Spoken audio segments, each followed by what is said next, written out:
A military operation involving U.S. troops is reportedly ongoing in Mogadishu, Somalia. It's been a bloody day and night for U.S. peacekeepers in Somalia in an operation that is still going on. U.S. forces have suffered 5 deaths and as many as 24 wounded. I got interested in the battle the day really that it happened because I saw the reports on television. 2 U.S. Black Hawk helicopters were shot down during the operation. In one case, it's not known if anyone was able to walk away from the crash site. I was in London and I was watching, I don't think it was CNN, I think it was News, BBC, and saw this rather tragic sight of what clearly was a body or 2 bodies that had been seriously mauled and people kicking and beating them. So it certainly got my attention, and I realized, my God, those are U.S. troops. Images were so disturbing. He was naked, they had a rope around him, they were dragging him through the streets, and it was upsetting. The only thing I knew was what I saw on CNN, that we lost a bunch of our young kids, and that was it. I said, are we invading somewhere? What happened here? There were stories in the paper, but they were, little stories, or as far as I know, buried on page 5 or something like that. But I had no clue. I mean, no idea until I turned on the TV, and it was a complete shock. No one knew about it, and it surprises me to this day. All the while I was working on it, I could not believe that, first of all, no one had done it before me, and secondly, no one else was working on it. And it was as though it had slipped into the forgotten pages of history. So I think if Mark hadn't written this book, everyone kind of would have forgotten about it.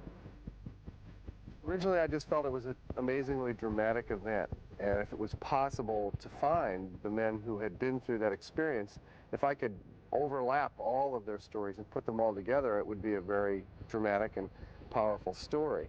And it really wasn't until I began working on the project that I realized what a significant episode this was in the modern history of the American military in terms of our foreign policy over the last 10 or 15 years.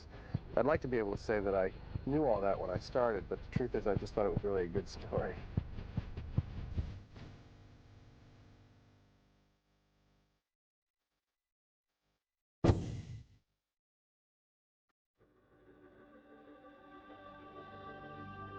I began by trying to find the men who were trapped in the city overnight and interview them, Rangers mostly. And after a great deal of difficulty, managed to find the first 12 who I interviewed down at Fort Benning. The Army wasn't particularly interested at that point in helping me, but they did agree to let me interview these men when I located them. And from them, they knew, each of them knew 3 or 4 other people. And so I began really months and months of having long conversations with all of the Rangers that I could find. I was a reporter at the Philadelphia Inquirer, and I had planned, as I had for my 2 previous books, to get a contract and take a leave and work on the book. But I was talked into doing it for the newspaper by the editor, Max King, who told me that they would be interested in running it as an extended series in the paper. So even though I envisioned this project initially as a book, it was originally published as a long newspaper series, and we put it up on the internet. And that enabled basically everybody who was involved in this episode, including Somalis, to have a shot at it, and I did. I got a lot of criticism about little mistakes that I had made. The advantage of doing it in that way was I was able to instantly correct it, because on the internet it's just a completely fluid manuscript. And so when I sat down to enlarge the series then into a book, I had the advantage really of thousands of people's criticisms of the story.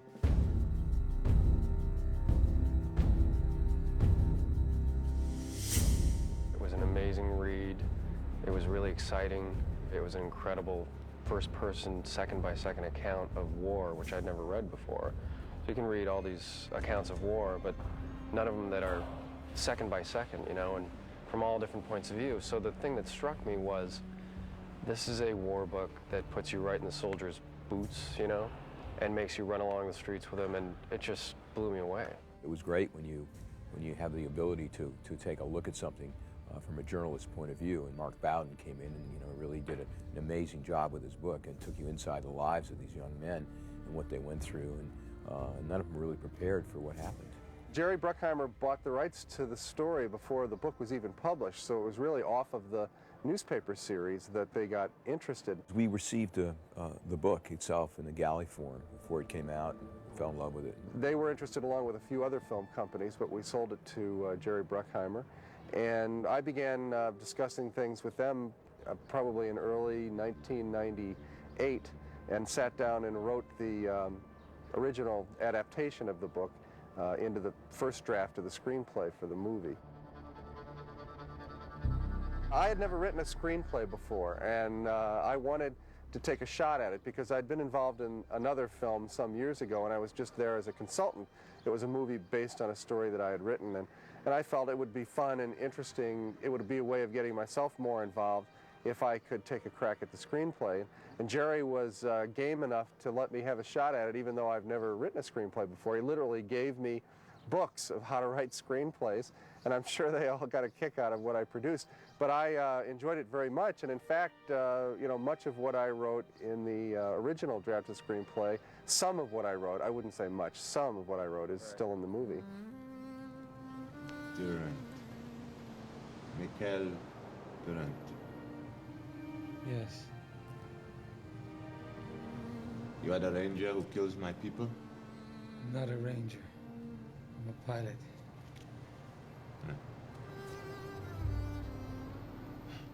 That's right. None of you Americans smoke anymore. I felt, too, that because I was the author of the book, that they would expect me to be a real stickler for trying to keep it as accurate and as close to the book as possible. So I probably went a little overboard in trying to demonstrate that I was willing to dramatize, that I was willing to create composite characters and situations in order to get across maybe a general idea of what was going on, but without necessarily being, you know, faithful to the word of the book. But when Ken did his draft, I think he was a whole lot more faithful to the text itself. He had written a version of the script, and, you know, I read it, and I wanted to go in a little bit of a different direction, get back to his book. And he was just the greatest guy. He was totally nice and knew that we had to do some things for the movie purposes and was completely helpful, always available. Anytime I have a question, I call him up. Sometimes I have a question that he doesn't know, like, what were they feeding them in the UN grain distribution thing? It's like, I don't know, wheat, you know. But anything with that day, he knows inside and out. The challenge is taking a story that takes place over 15 to 20 hours, that involves well over 100 characters, and shaping it into a 2-hour-long drama that centers upon a relatively small number of main characters. A lot of events happened in different places. A lot of very dramatic things happened over the course of those 15 hours. And as a screenplay, as someone who's trying to write a screenplay, you have to try to incorporate as many of those episodes as possible into the story, but you have to develop a coherent, dramatic arc to plug all those things into. I'm always thinking structure. Screenplays are structure, and that's my first thought. What's the story? What's going to make a good story? Forget that it's a true story. How's this going to be a good movie? So I thought Black Hawk crashes was one of the major things, of course, that you have to put in the movie. Another one crashes. These guys gather around it, get stuck in the city overnight. There's a story. The event took about 18 hours, and you know, we can't spend it. You don't want to spend 18 hours in a theater, so you had to condense it down into 2 hours. So, there are a lot of casualties when that happens. You have to combine characters and combine some events and do some things that you wish you didn't have to do. The challenges were over 100 parts in this book. How do you make the audience follow a few characters? Because you can't really make a completely ensemble movie. People aren't going to be able to care about the characters. You know, people aren't going to know who they are. Is that so-and-so? And when these people die, which really happened, people have to care. I mean, it is a movie, and you want people to care. You don't want to hit them over the head, but you want them to really be moved. I mean, at the end of the day, I'm hoping this is a really moving story and that people will be invested in the characters.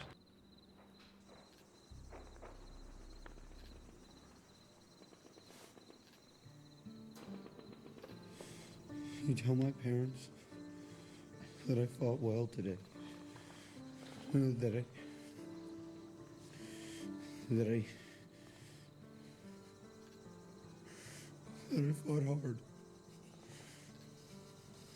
You're gonna tell him yourself, okay? You hear me? All right? The Humvees here? They're coming, Jamie. They're coming. You just gotta hang in there a little bit. You can hold on for just a little bit. You can do that. I can't. It's nothing. It's nothing. It's no. It's nothing. It's no. Nothing. We had to have a main ranger who you saw the movie from his point of view, so we picked Eversman, who actually, in real life, went out on the Humvee squad. And he wasn't in the Alamo overnight, and I said, we've got to do some kind of fictionalization here and put him in the Alamo. Some of the Delta guys, I distilled some things that other people did into that character, as long as it didn't disrespect the memory of these guys. Whenever I could, I would smash some things together, cut some things out, change the timeline. You have to do it. I mean, there's no way around it. Otherwise, you have a completely ensemble movie and it would just confuse the hell out of people. Well, what you try to do is find a strong narrative, and you find a character to take you through that narrative, or a couple of characters to take you through that narrative.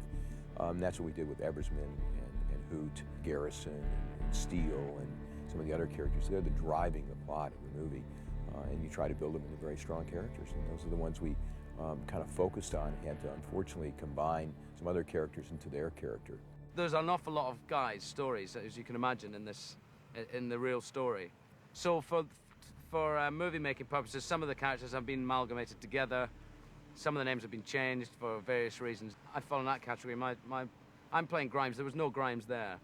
Well, my character is an amalgam. He's based on a few different people who were really there. And the character's gone through a few changes in the development, where initially he was derived from a specific person, and now he's kind of like a mixture of a few different Delta guys brought into one, which is very flattering for me because he gets to do some amazingly heroic things.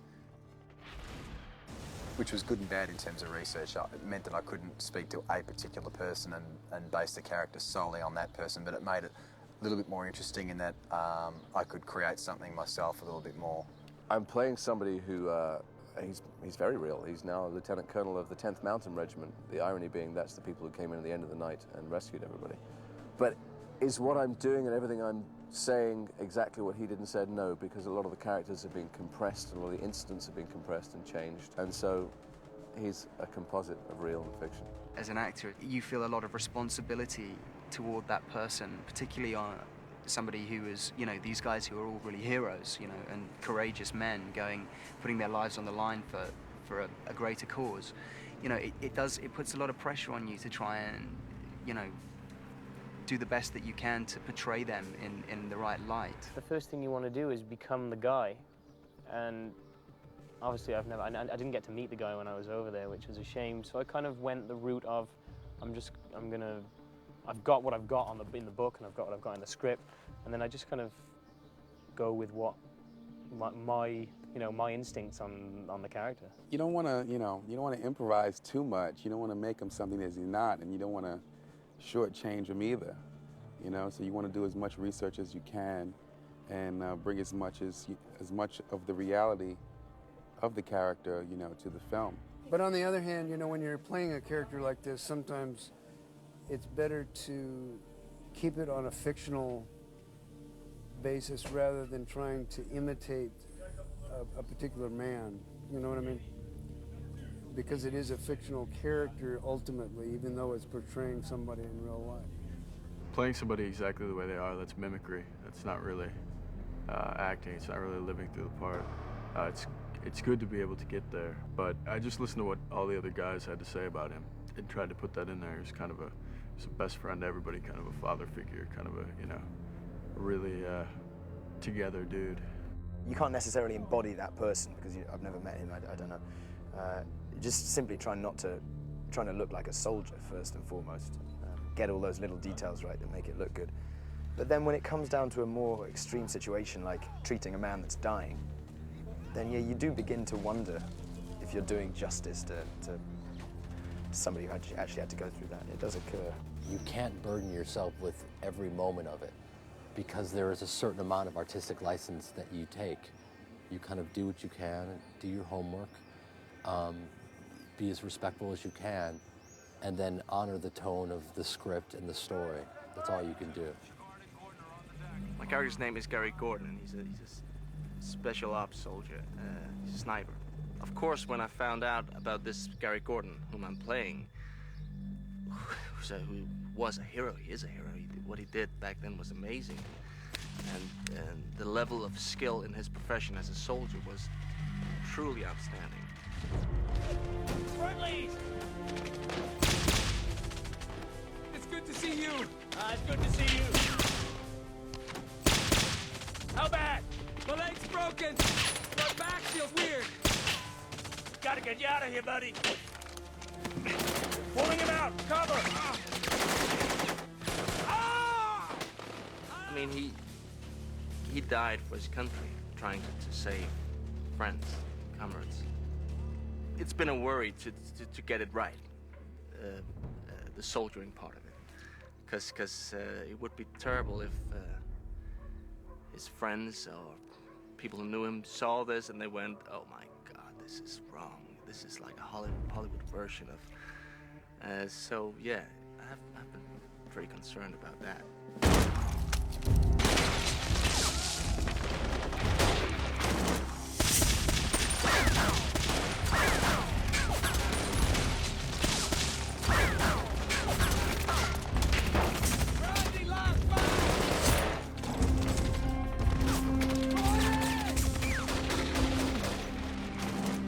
They basically held off hundreds of people from killing this pilot until they both were overwhelmed and swarmed by, hundreds of Somalians. Any normal individual seeing that situation, that scenario, would say, "Oh, back off, don't do that. This is suicide, don't do it." But for these two guys, their level of training, they clearly believed they could make it. And they did do a very good job for a long time, and they saved Mike Duran's life. Gordy's gone, man. I'll be outside. Good luck. These two Delta soldiers who knew, I think they had to know they were going into a situation where the odds of them coming out were very little. And that they risked their life anyway.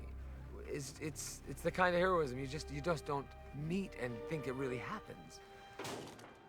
They went in alone, two guys, against hundreds and hundreds, and really alone. They had to run through the streets just to find their way there, and then to give up their lives. I mean, it was very moving, and meeting Mike Durant, I mean, he's just so grateful. It's what they all would do for each other, and I mean, all of them. There's a lot of stories like this during the 18-hour battle of people just not going to quit and never going to let another soldier be left behind. But these two particularly were just extraordinary.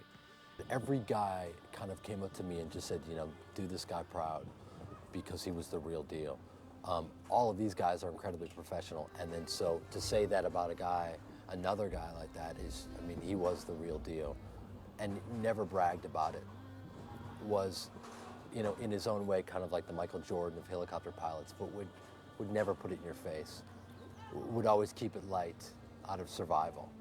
That was his way. You want to do the best job. You don't want to disrespect him. You want to do a good job. So he's happy with not only your performance, but the way you portray him, and especially with these guys, the way you portray a ranger. I mean, they have a lot of pride about being a ranger. And their heart and soul, their life. That's their life is, being a ranger.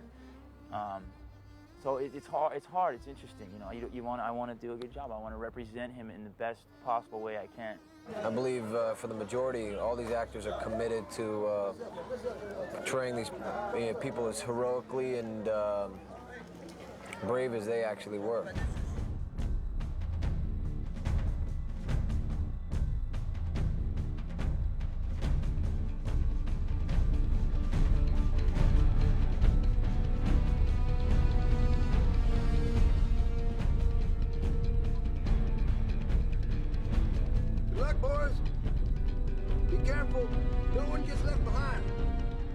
First, I started out with, I got the guys on the helicopter right away on page 1, and you sort of see what they were thinking that morning, and you close in on each guy's face, and you cut to what he was doing that morning, you know, whether it's washing his laundry or getting his gun ready or something, and you get to know a little bit about him. And Jerry Bruckheimer says, you know what, no flashbacks, I don't like this. Let's get to know him a little bit in the barracks. So Jerry really shaped the first act. And what he impressed on me was, you have to care. And sometimes I think, oh, people just care because it's an amazing story, and you don't really need to get to know these guys. But I really understood by draft number 20 that, oh, Jerry Bruckheimer has a point, you know, you really do have to care about these guys.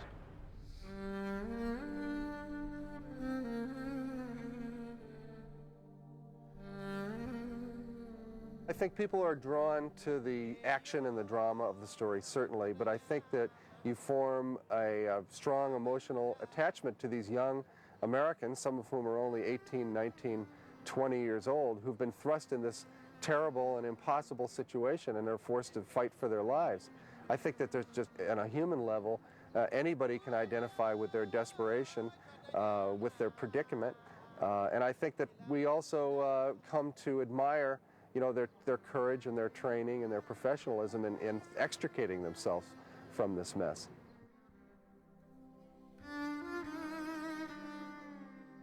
I deliberately removed myself from this story. I didn't pass judgment on the events. I tried to be a vehicle for telling the story. I think that certain kinds of stories call upon the writer to be nothing more than a window pane.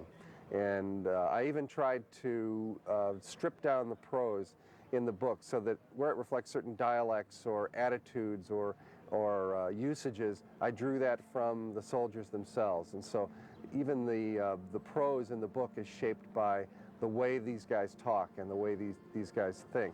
I only came into the story really at my editor's urging at the very end. After the story was over, I wrote an epilogue for the book because I wanted people to understand how it was put together and why I wrote the story and why this event was such a significant one. But I don't pass judgment on these events, and I'm not especially critical of anyone involved in it, because I think that you would have to have stood in their shoes and been through what they went through to be in a position to criticize them, really.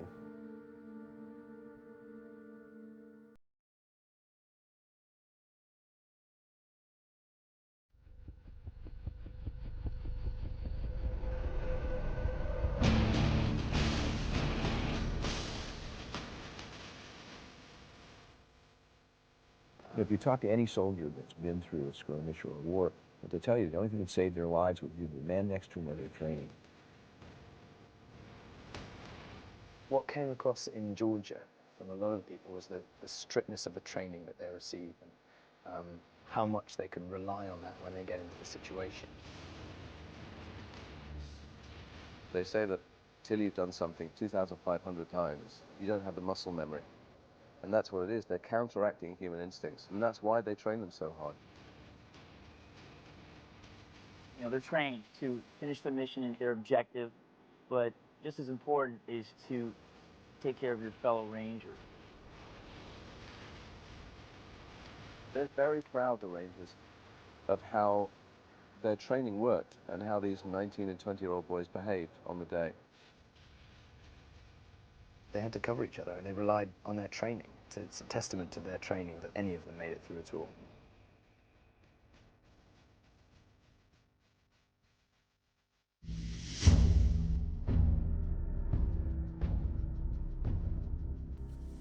For actors, we feel it's really important, if they're going to portray a military role, to actually be part of the military. So we try to put them through a boot camp, and not a Hollywood boot camp.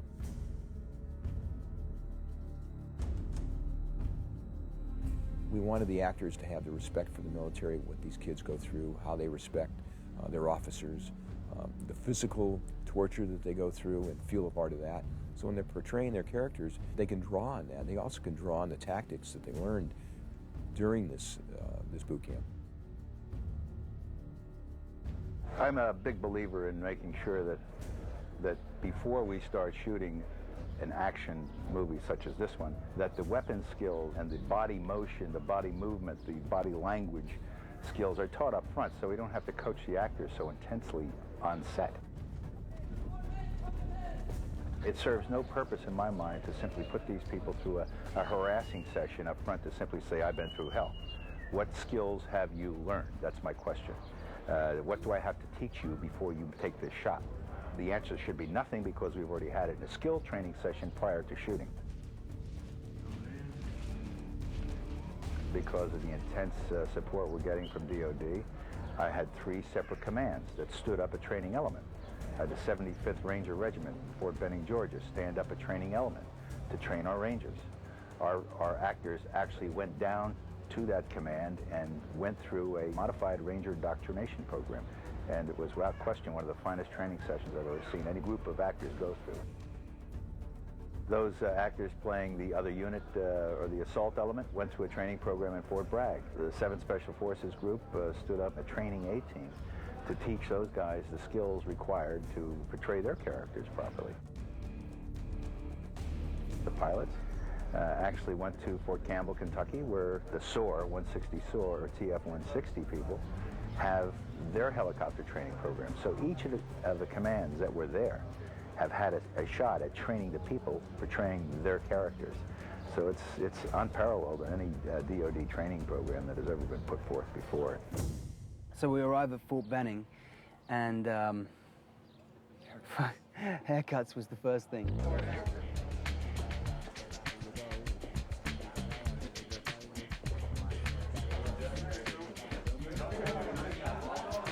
Let me get a shape up. He's got a lot to cut off.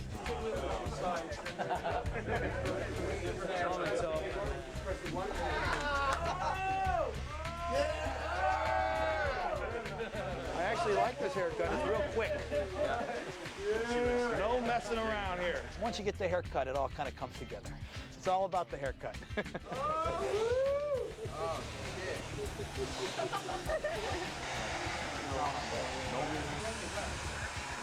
You're gonna leave the eyebrows, right? Oh yeah, we'll leave the eyebrows for you.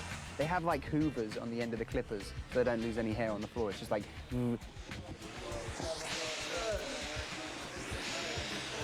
Vanity out the window, you're just gone. Okay, cool. I've lost like a pound. You talking to me? I don't see anybody else in the room. You gotta be talking to me. I feel myself transforming, turning into a killing machine.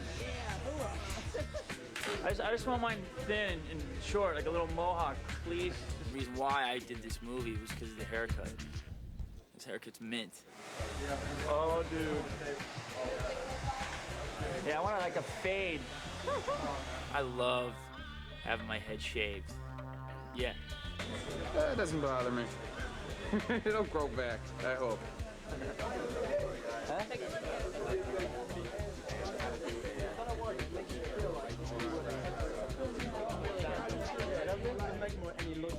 Feel much better now. Yes. Nice, clean haircut. Thank you. R is for Ranger. R is for Ranger. A is for all the way.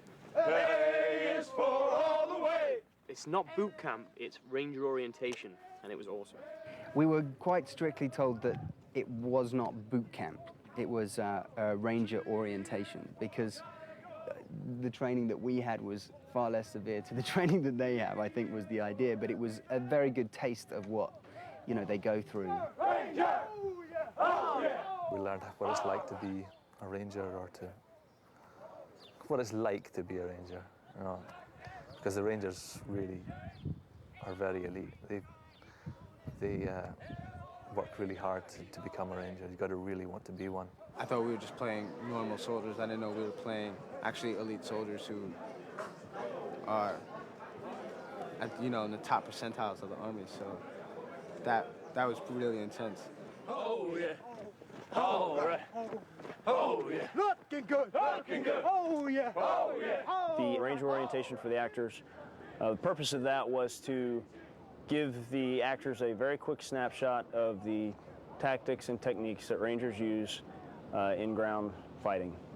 Kind of give them a history of the Ranger Regiment, give them a detailed history of the Battle of Mogadishu, and how the Rangers were involved in that, and then to show them how we do things so that when they are portraying us, it looks as realistic as possible. The approach they took with us was to get us to know all about the mentality of Rangers, rather than the kind of taking us to the camp and kicking our ass. I'm going to teach you 4 knots, right? These are the 4 knots you need to know to tie down your equipment properly. You're going to be the square knot, handle line flow in, the clove hitch, girth hitch, and the safety line, right? This is RBA, Ranger Body Armor. It's the first thing you're going to put on. If anyone wants to feel it before I put on, come on up. Anyone want to feel it? Yeah. RBA itself weighs about 24 pounds. And your helmet weighs 4 pounds, your weapon weighs 7 pounds. The thing is, you don't want your equipment just when you run and turn. If you have it real loose, it's going to just wrap around in front of you and, it's going all over the place. Ranger orientation was great. I wish it was 2 weeks instead of 1. We only had 1 week. We were up at 5:30, or out in the street, falling in at 6:10. We were moving over to the athletic field at 6:20. We'd go for like a 3-mile run, and then we'd come back and we'd do press-ups, we'd do dips, we'd do, everything. We had class to educate us on everything from the proper technique of infiltrating a building and clearing a room to like weapons. Weapons training, how to move, how to clear a room, understanding the chain of command, all of those things. Basically, we did a lot of stuff on how to look like a Ranger. But every day started out with what's called PT, which is physical training.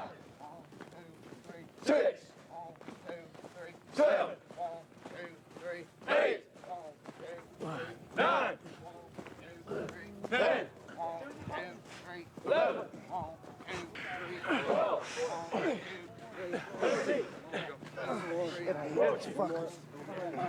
50. Come on.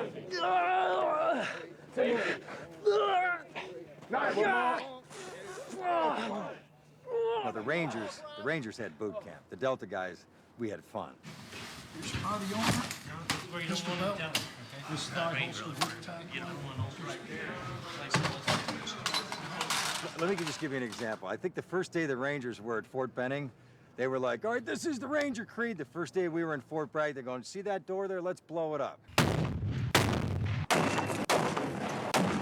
That started the week off. They stayed in barracks, we stayed in a Marriott. It was a whole other ball game. There were only 3 of us at the Delta boot camp, and we had about 8 guys teaching us. We were expecting just to be briefed and a lot of talking, and instead what happened was that we got to do everything. The first day that we were there, we began to work with weapons. We want to keep a low profile, so we're not bumping into walls and all of other kinds of matter. So you're in like this, cack. What you gotta do is let gravity work for you. Just tuck it underneath your arm, hit your magazine release button, it'll fall straight out. Then you can tilt it. So if you tilt it first, you're not using gravity to get it out.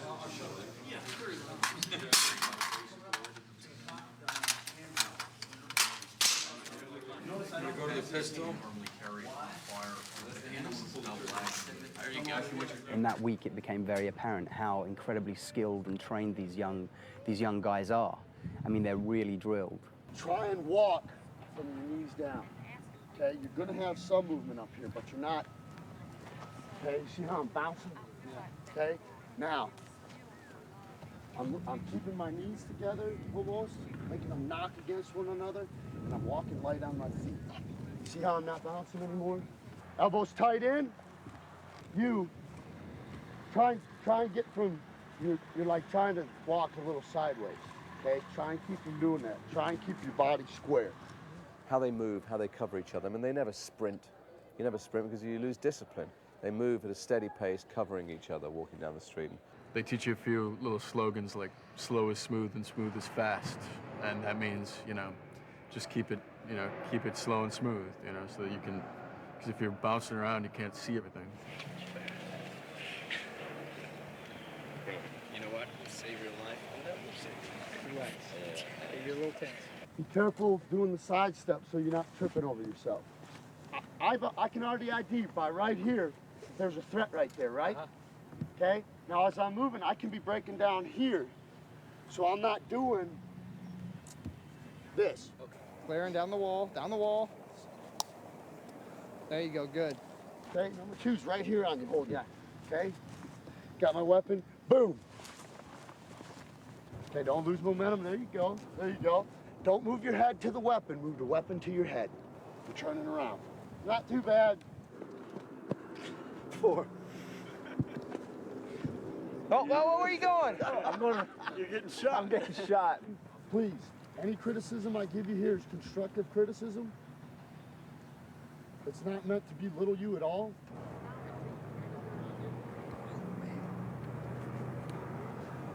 That's it. See how slow he went? Slow and smooth. One of the interesting things about being in our boot camp was the idea that they instill a violence into the soldiers. They train them to deal with situations in a violent manner. As a non-military person, it took me by surprise that in actual fact, they teach them not only to take a building, but to take it with violence and force. Violence of action is both mental and physical, okay? Both mental and physical. You use violence of action to gain or regain surprise. Make sense? You gotta tell yourself that you are the shit. You are the man, and nobody can mess with you, okay? That's the mental. The physical. Be aggressive.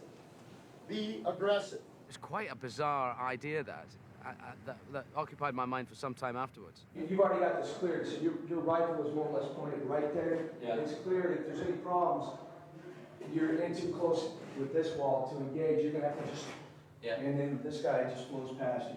You pin this guy up here, and then take out your knife and finish him off with your hatchet. We're going to be working right up close with the explosives today. I mean, it's the real stuff, real McCoy. So just go step by step by what we tell you to do, and we're going to be right there with you. You know, don't do anything until we tell you to do it. If you have a question about something, you know, ask it, because the first time you're wrong with demolitions could very well be the last time you're wrong with demolitions, okay? The whole idea of this charge, what we're doing here, we place it along the hinge side. You just start at the top, place it up here as high as you can, insert your thumbtacks in as best you can. Okay, and as I start pulling it down, see how I'm pulling the double stick tape? I gather that most times that you'd be putting something on the door, there's a chance that somebody's behind it, you'd be very quiet about it? Yeah, yes. You're as quiet as you can be, Bill. As quiet as you can be. Now, once I get the charge all the way down on this, what I'll do is go ahead and prime it. Okay, just take my firing system and tie it on firmly. Everybody good? Going hard on the breaching bay! Okay, so I'll remove the safeties. I just look real quick. Gotcha. Let's go.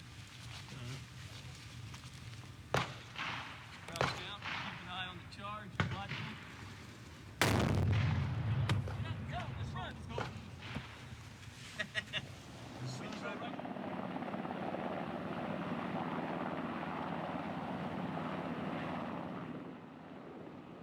I was able to go down to Fort Campbell, where the 160th is. I met about 13 of the Little Bird pilots, the smaller helicopter pilots. I met Mike Durant. I'm Mike Durant, and we met briefly for the first time over the simulator today. Retired recently as CW4.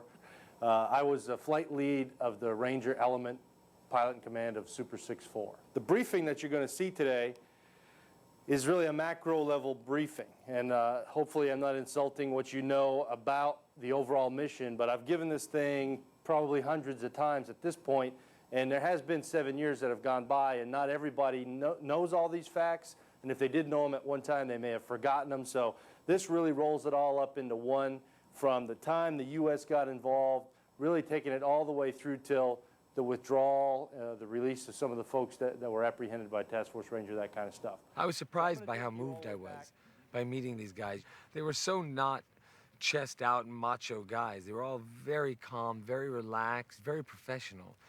And then when they started telling their stories, it was a bit shocking. Gary Gordon went down first. He went down on the left side of the aircraft, but I have no idea under what circumstances. All I know is I heard him say something to lead me to believe that he had been hit. Like, damn, I'm hit, or something like that. I never saw him again. Well, now, any sense of comfort I might have had thinking a rescue force was there is now gone. I've only seen 2 guys. One of them's down. Now, this one's out of ammunition, possibly, if he's asking for more weapons. We are in dire straits. I had run out of ammunition. I'd placed my weapon across my chest, looking up at the sky, assuming that it was over. I mean, there's nothing you could do. We got to meet a lot of the people that we would be playing. And they were there because they'd chosen to come and talk to us about it and answer questions, and they ended up staying the evening, and we had a few beers.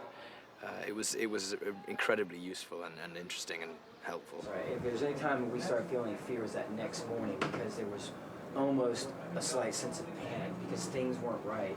Like, this is the Ranger Regiment. We're the most funded, we're the best unit in the world, and here we are running out of this town on foot. Right. Why? How is this happening? And that was the kind of mentality, and it was just like, shoot and go and just pray to God a bullet and hit you running across People the were street. bounding properly. They weren't just running. We were bounding properly, but you just got the sense that at any second, because our training was good and everybody was in great shape, it held together. But I really did feel like that next morning, and that's how I get through anything in military training or got through. It was just, I just know that you rely on the training. The training's, the equipment, the training, and the guy next to you is going to pull you through it. I think this is McKnight's Chief, actually. Good God. These are the bullet holes that came through the front. Good God. What's this in? That's an ammo box that the gunner, this is the strap that the gunner would sit on up top. So he's free, really? Yeah. And he can swing around. He can swing all the way around, exactly.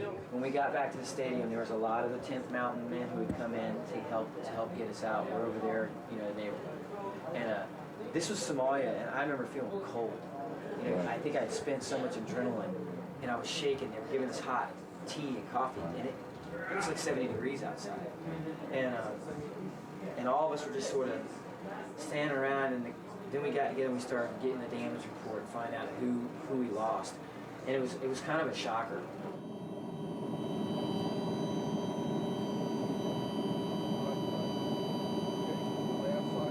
The simulator is unbelievable. It's like flying a helicopter, so you really go through the paces of what they had to go through.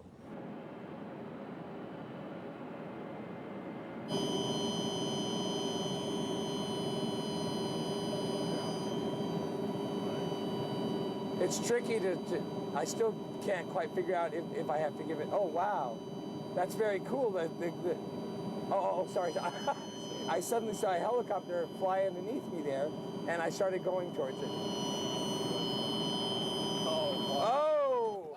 Oh, I just killed us. Damn. Now, how did I do that? For the safety of everyone involved, I never flew one of these helicopters because I don't know how to fly a helicopter.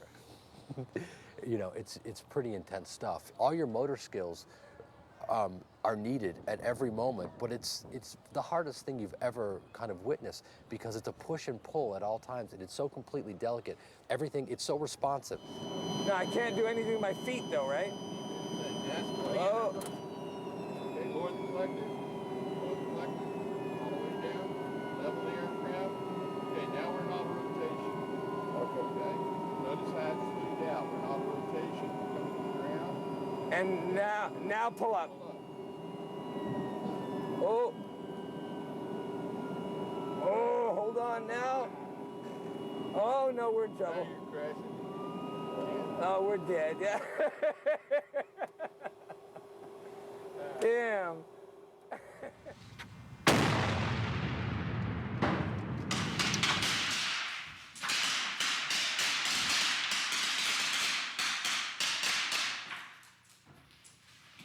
Steps. 1 up. 2 up. 3 up. 4 up. Church left. Got you covered.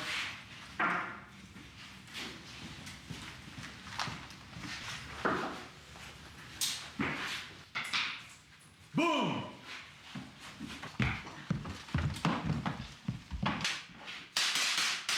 Okay, let's do it. Eric, you stopped there. I don't know if Harry was in your way or what. The main thing is just keep going. Like I said, even if you're fucking up, fuck up aggressively. Yeah. Me, that's My my war job. I'm wound. the main instructor and I teach you guys stairwell always. Took down a ranger.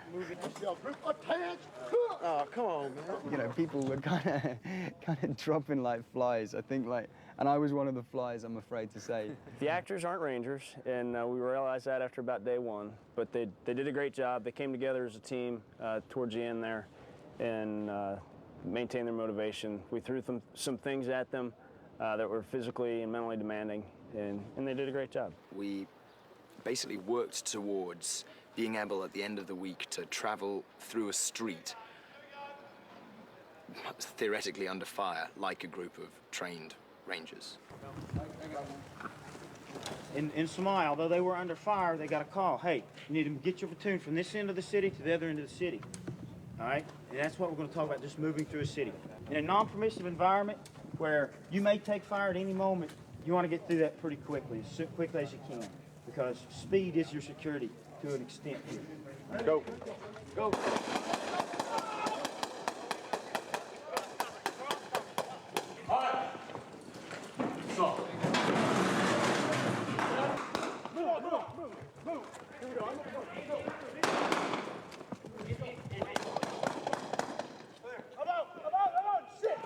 We did some stuff at the end in a mock-up street, village type thing, where we had to work our way down the street and avoid being shot. I got shot, of course, and take out, you know, the people who were shooting at us. So like a mock-up battle situation. And I wished we'd spend the week doing that, because that's what would have been most relevant for this film.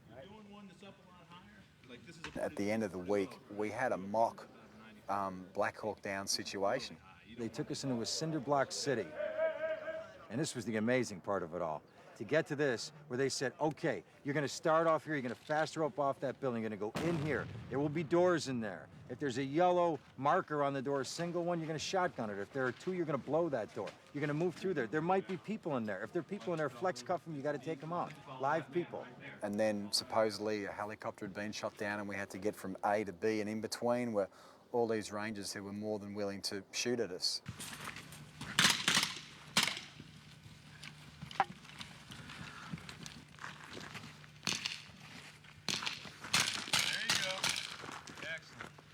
All right, continue to move it, gentlemen. You know what to do here.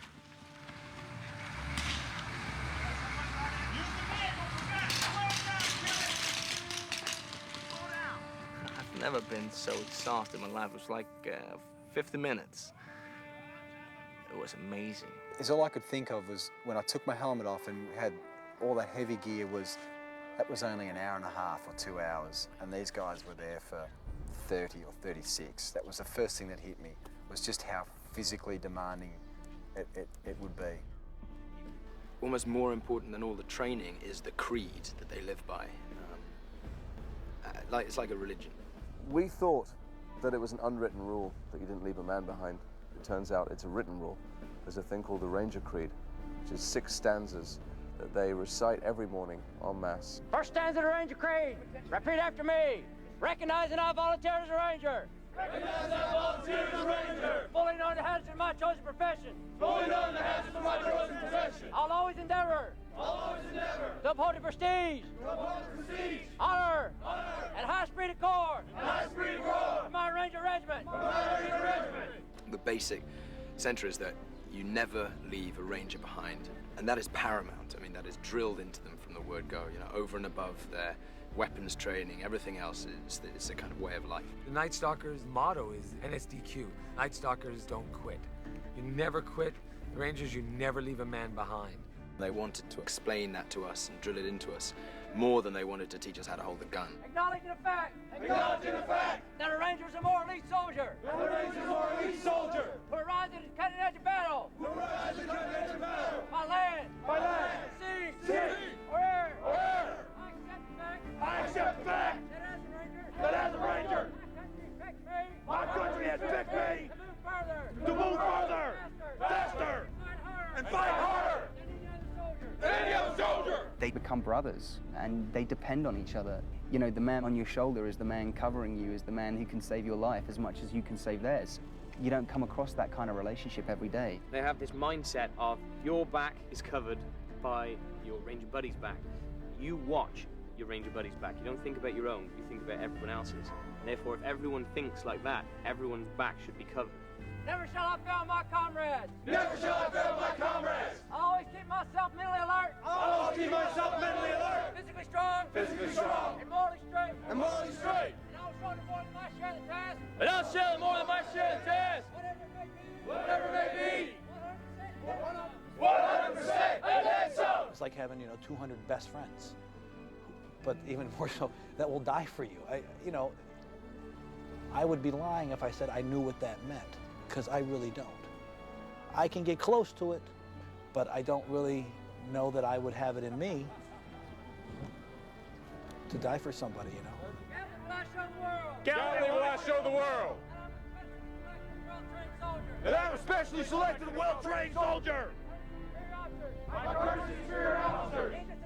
Needless to dress. And carry of equipment. And carry of equipment. Shall set the examples for others to follow. Shall set the examples for others to follow. Certainly you get a brotherhood when you go to boot camp and you do those kind of things that we did. We all pushed ourselves beyond our physical limits. And there's a camaraderie and a support network that comes from having seen everybody dropping from exhaustion or feeling like they can't go on and dragging them forward. It was a real sense of coming together for the cause because we knew we couldn't get through it without helping each other.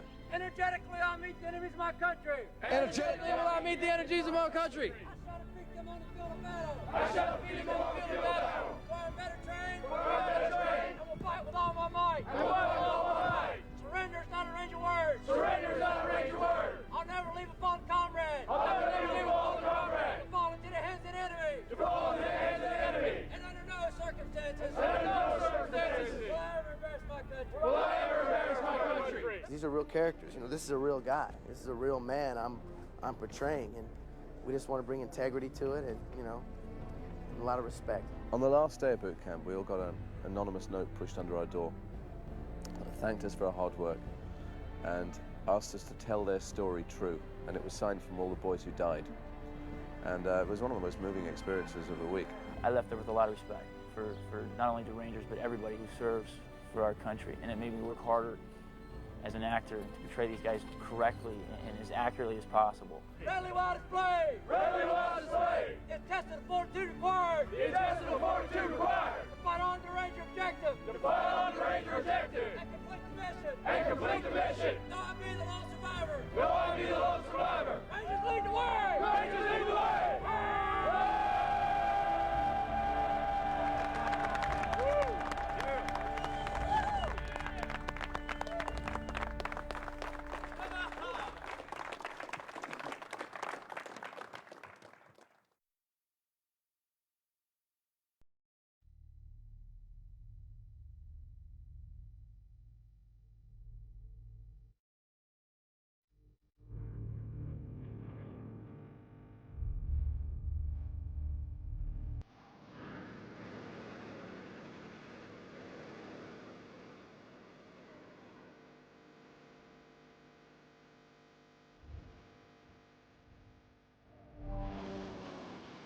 The choice of Morocco was not because I'd made Gladiator there and not because I really love Morocco, but it seemed to be the place that somebody suggested would fulfill all my needs for Mogadishu.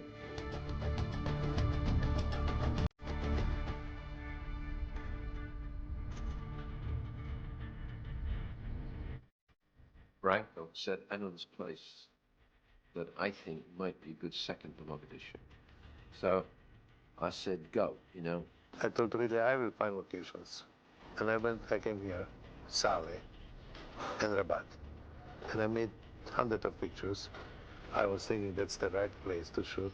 When he came back with it, we looked at the photographs and basically said, that'll do, that'll work. We were straight in.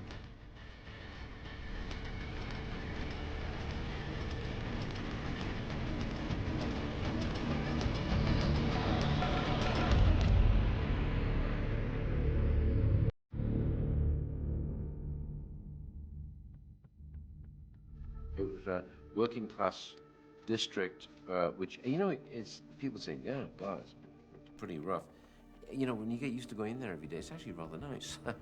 And the whole community, working class community, were fine, But the position of the town, the little town, next to the Atlantic Ocean was beautiful, you know. It fitted our needs dramatically well.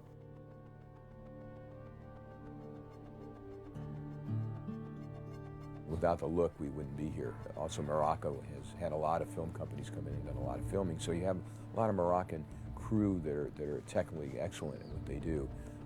They've been trained over the last 20 years by international productions that have come in here and made this industry blossom here in Morocco. So when you come here, there's prop people, there's lighting people, there's camera people you can use, production people you can use. So they're already ready to go. You don't have to bring them in from the States or from other parts of Europe. You're in areas where it's very difficult to shoot. Or you're in populated areas and you're making a lot of noise. People aren't really pleased with what you're doing. There's a lot of poverty, unfortunately, in this particular part of Brabant that we're in.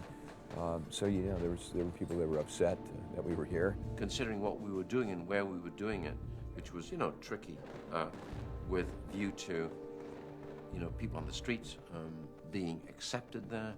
It was quite a political process that we had to go through, keep everybody happy. We employed a lot of Moroccans who were grateful for that. I think they were just grateful that we were in there and there was something to do on an organized fashion every day. We originally listed 1,100 that we've wardrobed and they're ready to go. They fall into 3 categories.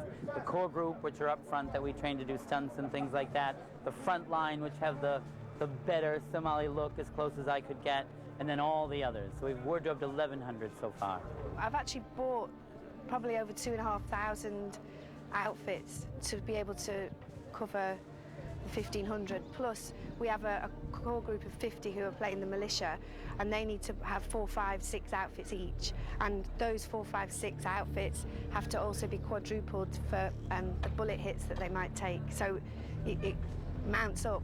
In fact, it could be nearer 3,000, I think. Put your ticket inside. What's this? No! Every day! No bandaged heads, okay?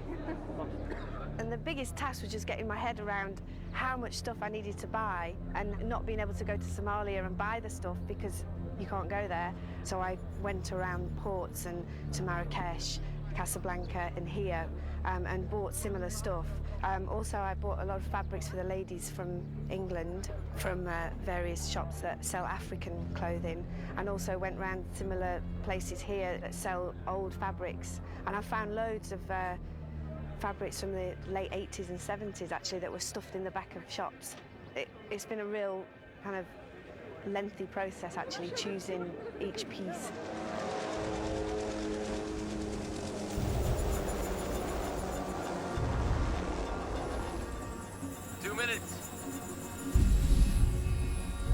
We'll come in at a 45-degree angle to the set. As we do that, the little birds will be in a trail formation, the Black Hawks will be in a staggered left formation. As we cross the archway, or there, somewhere thereabouts, Star 4-4 will make his left brake to set up for his landing to the rooftop as depicted. The other 3 little birds will land to the street in accordance with the boxes and as depicted there.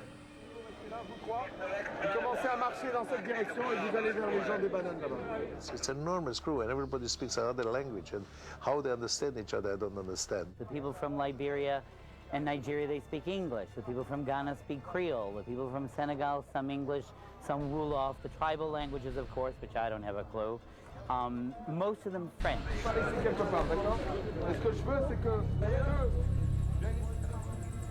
1 minute. S'il vous plaît, s'il vous plaît. On vous mélangez, mettez-vous au milieu, d'accord? Éparpillez-vous au milieu là. Ne restez pas de... A bunch of people standing in talking would be great, wouldn't it? This will be before them. Little bird, line one, little bird, line.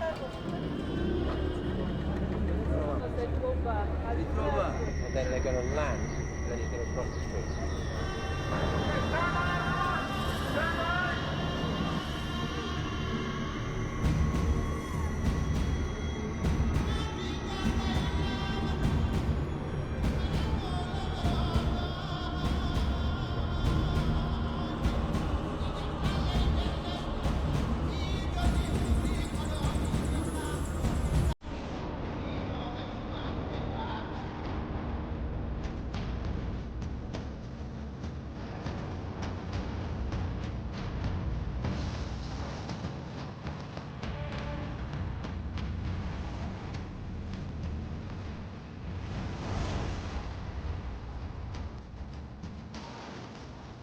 it's been enthralling for me to watch, because if you can imagine a writer alone in his room in front of his keyboard trying to conjure up in his mind images of something that happened years earlier and make it come to life in words. 5 years down the road, you're standing on a rooftop and you're watching literally thousands of people reenact this moment that you had kind of labored to imagine. In a way, it's almost like you willed this vision into reality. The realism, it seems so true. Talking with the other Rangers that were there, it was interesting to watch them on the first day in the insertion, is that they had to stand back a little bit. They got really kind of affected because, obviously it brought up a lot of, different emotions about the event. But they said how realistic that we have it here. When I walked up to the set today, when I looked around, and I have to say, it was eerie how much that scene looked like Somalia. I literally had to take a step back and kind of scratch my head. It was surreal. It was my duty as a director to try and bring this as close to documentary credibility and accuracy as possible. That's what I'm there to do. It's not the conventional drama which has backstory, talking about mum, dad, and the brothers and sisters all back home and all that stuff that we've heard all before a million times on every war movie.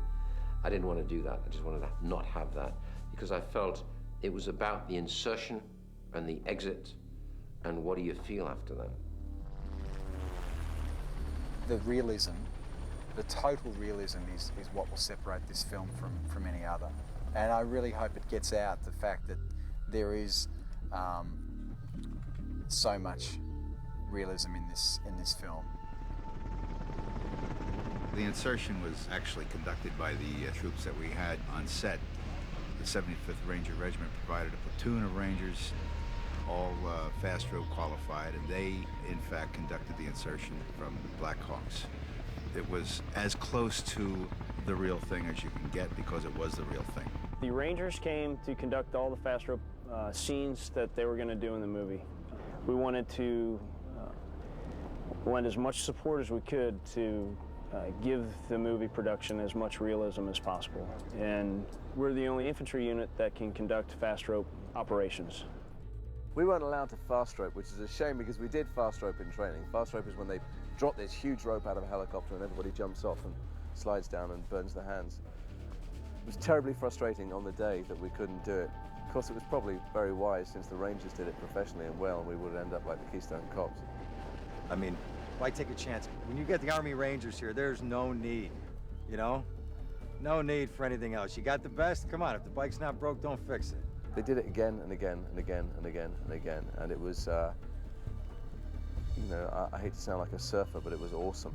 When you have 8 helicopters in the air at one time, and you have 4 of these huge Black Hawks coming in loaded with U.S. Rangers, and they have to pinpoint where they're going to land on these street corners and rope down and the swirling dust and get to their positions.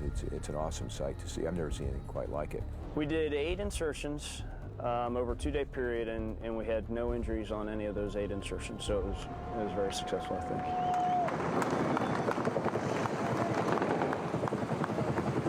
We're really lucky in the way that we've got 8 real Black Hawk helicopters and Little Birds and real helicopter pilots, some of them who were there in the war, and guys certainly on the ground here who were there.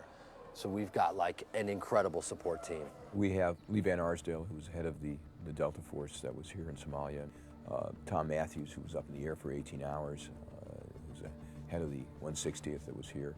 Both of these men have been invaluable, not only in helping us get the equipment, but also in working as advisors to our young actors and to our director, Ridley, to show them exactly what happened. We have Harry Humphreys, who's an ex-Navy SEAL, who deals with the actors on how to handle the equipment and the guns, and deals with the extras to make them look like they're actually U.S. Rangers. In the early stages of the production, I realized that one person was not going to be able to do a sufficient job in making sure that all units there were in fact represented properly. I requested a department. I laid out a matrix of individuals, or at least identify individuals that should be there. And most of those folks that I've requested, I've gotten as a department. And the result is that we have a team of people that were there that can give us the actual, accurate portrayal of what in fact did occur within their own areas. There's no reason ever to have bones of contention about what would happen, because you asked what did happen. You know, we're not doing a war film that took place way back in the day where we can't find these people. These guys were actually in it, so we're lucky. When you meet some of these guys on the set and they tell you, yeah, I was there overnight. This is what happened. This is how I felt. You know, I was scared. I was not scared. At this moment I had to do this. That was the best research, is meeting those guys. The relationship we have with the on-set military here is just the same as we have with the rest of the cast. It's integral to the film, and their knowledge is not something that we ignore. There's many things you learn. I mean, like little things like my shoelaces, the Delta boys, the shoelaces, always tucked in. Everything is always tucked in. They don't want you tripping on your ass and falling on the ground. So everything's tucked in. Everything's meticulous. Everything's thought about where everything is, where all the mags go, where your flash bombs go. We coach them last minute and refresh their memories on how to do things that they've already been trained in. Okay, go back and do it again. That was a soup sandwich. Down here, I can provide a lot better security for upstairs because I'm covered than I can if I'm out here with a big bullseye on my chest. The look of the actors is superb in terms of replicating what the combat soldier should look like in a combat environment, i.e. their weapons handling techniques. They're doing the things that they are taught day in and day out. They're doing these things instinctively. Those are issues that I'm looking for, and that's what they're all doing. I'm very pleased with the result of the combat action that we're shooting so far. Everybody straight on that one? It looked good from where I was. Everybody straight? Okay, good, good. So you had the verisimilitude that these men bring.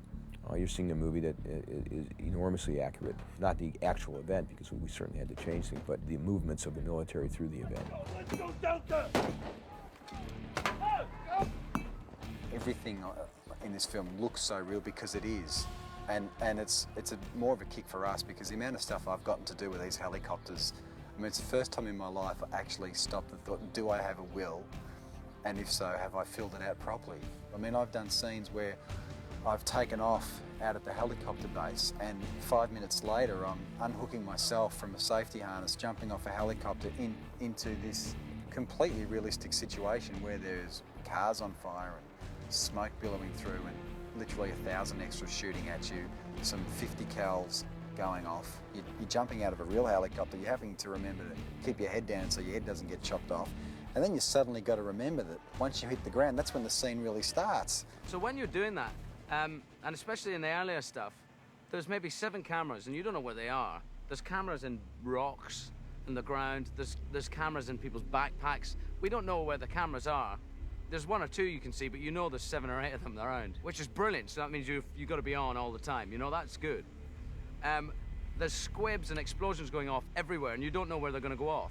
So you can't be ready to react to them because you don't know where they're going to be. So you just react. You know, you start the day and you're given a piece of paper, and here's your scene, and it's maybe 2 lines long.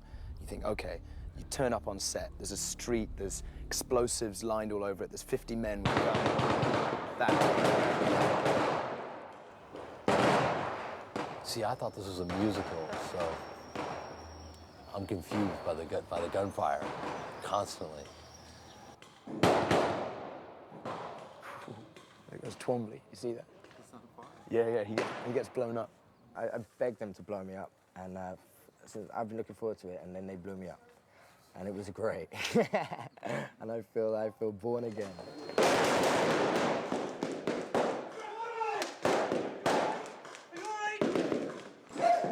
And anytime that anyone wants to blow me up, like, I'll do that again, because that was great. And they set me on fire and blew me up. I wish it had been bigger, though, you know.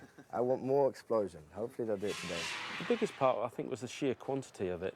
You know, I've done war movies before where you have, like, sections of the movie that are war, bullet hits, explosions, and then it dies down. With this movie, it's bullet hits, explosion, helicopter crashes, never stops. I will say this, you know, I've never worked on a film before that when they yell action on some of these street sequences, and I've been in some exciting stuff, bouncing all over the ocean on the storm, and when they yell action here, boy, your heart goes, because it starts, everything starts blowing up. Ready, Simon? Yeah. Is this a big bang? No. You sure?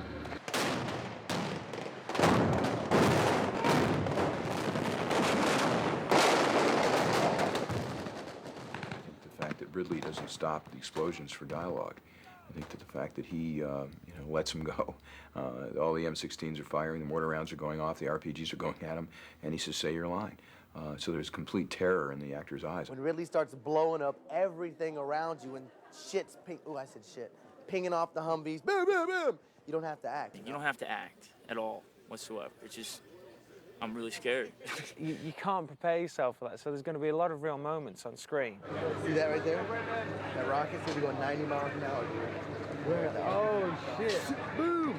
And there's another RPG that comes right across fucking right here, dude. And fucking bust your ass. Bust your ass. There's an entire street, I mean, as far as you can see, prepared to explode, you know, and then 12 vehicles shoot around the corner, there's weapons firing. Shells, hot shells come down top of your head. Soldiers running everywhere. Plant pots are exploding in your face. Explosions in the ground that blow cork in your face. 4 helicopters shooting about on top of you. The firing pellet guns at you. Anything's possible at any moment. It's very interesting. I mean, we could literally be shelled, which is... My best work is going to be right now. Jesus Christ! It's complete madness. We're encountering fire from everywhere. Everyone's firing. It's madness, and it's extremely loud. It's loud. It's very loud. It is so loud. Have you noticed how loud it is?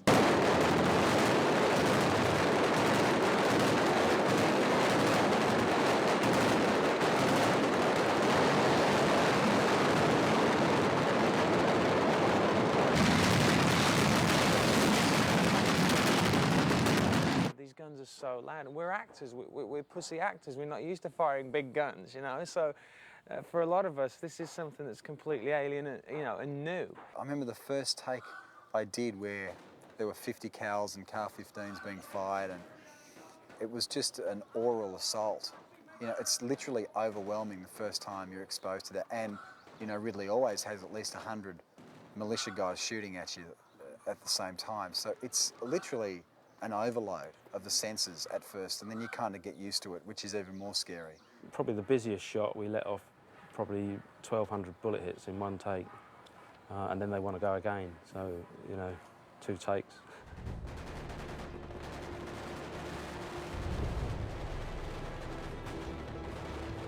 What's really exciting about this is when you're going down the streets, doing the fighting stuff from street to street, it feels like the real deal, you know? And I've done films where the special effects are all done afterwards on computer, and that's all right, but when you're running down these streets, it really feels like you're being shot at. It's going to be a hell of a lot more realistic than running away from, you know, something fake, you know, running away from a monster on a green screen. So you hear the noise of the gunshots, you hear the RPGs, you see the explosions right next to you. It feels like you're being shot at. I get shot at a lot by RPGs, these rocket-propelled grenades. My character, Grimes, he narrowly misses about 4 of them, or they narrowly miss him. So I'm doing a lot of stuff with big booms and the walls being sprayed with 50 cal machine guns and stuff. And it feels like the real thing. You don't have to act that, you know, you're just running around going, fucking hell. The first time I had to do any of the serious action in this film, Ridley said, yeah, you'll come around the corner with your men, and then all hell will break loose, and just find some cover. I said, well, that's it. That's yeah, be fine. So I come around trying to look super cool and not blink, and suddenly everything got exploding, and I'm just ducking down behind the nearest thing I could find. And he said, well, that was great. Cut, moving on. And I said, no, I don't think I behaved like a soldier. I think I was a little bit more like me, or like Jerry Lewis on a bad day. I can't explain it. It's just, it's massive. It's huge, like barrage and orchestrated violence.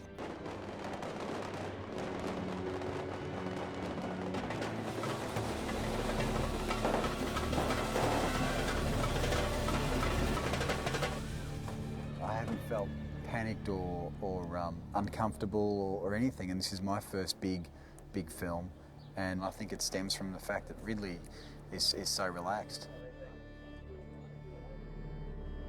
There isn't a person in the world who would be under so much pressure and look so calm, and I don't know what pills he takes or what kind of yoga he does or what his secret is, but it doesn't make sense to me. I look at him and he's the most relaxed person on the set. The whole thing seems to be just a pleasurable Sunday afternoon stroll in the park for him. It might be pandemonium with things going around, with choppers, things blowing up, but he's got an ease about him. Do you know what I mean? That comes through, and I felt completely at ease, completely at home. And you look around and you think, the way everything is set and shot, you can tell when you're walking. It's almost like walking into a painting, because he's got this incredible vision. He knows exactly what's going on. He's very visual. I mean, with his storyboards, the Ridley-grams, that he draws out, everyone knows what page they're on. But if you come the other side of the morning, you get this light, right? 10 o'clock. We can do this as a POV long lens tracking shot, right? And we can do it from inside the Humvee or the other side of the Humvee.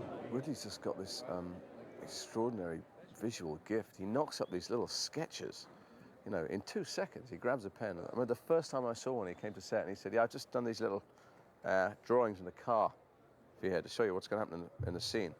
And I went, "Bloody hell, he just did that in the car." He said, "Yeah, I didn't have a proper pen or anything, And I went, no, they're brilliant. Can I have one of those to take home?" He had this little stack of papers on his desk, white paper, and any chance he got, he'd go, "Oh, the scene looks something like this," and then he'd draw it out and he'd draw this amazing storyboard. And he'd say, "So, Ken, so the helicopter's here, and the guy's rope in here, and there's Somalis shooting that way, and it looks like this," And I'd go, "Oh my God." This is front of the screen, Strucker, driving. I can't remember working with a director who knew exactly what he needed and wanted.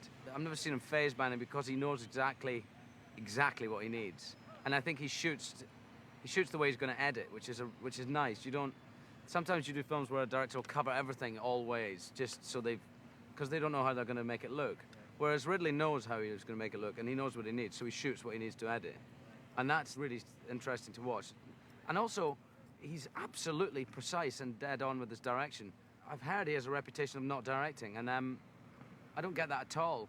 If you're in a big wide shot running down the street, you don't need to be told you're in a big wide shot, just run down the street, So he doesn't tell you that.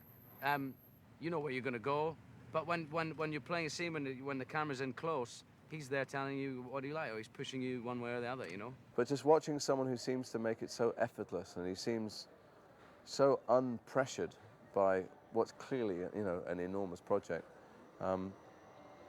it's intimidating. I don't think it quite hit me how big everything was going to be until about, I think it was 4 weeks ago, 5-6 weeks ago, when the helicopters actually turned up.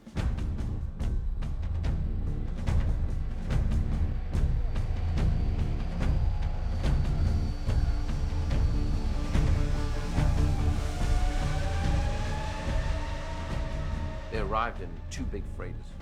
So you got 4 big Black Hawks, and then the mini-birds, of course, are little demons, these little beautiful little blackbirds. But they managed to get those on 2 big freighters, military freighters, that came and landed in just outside of Rabat.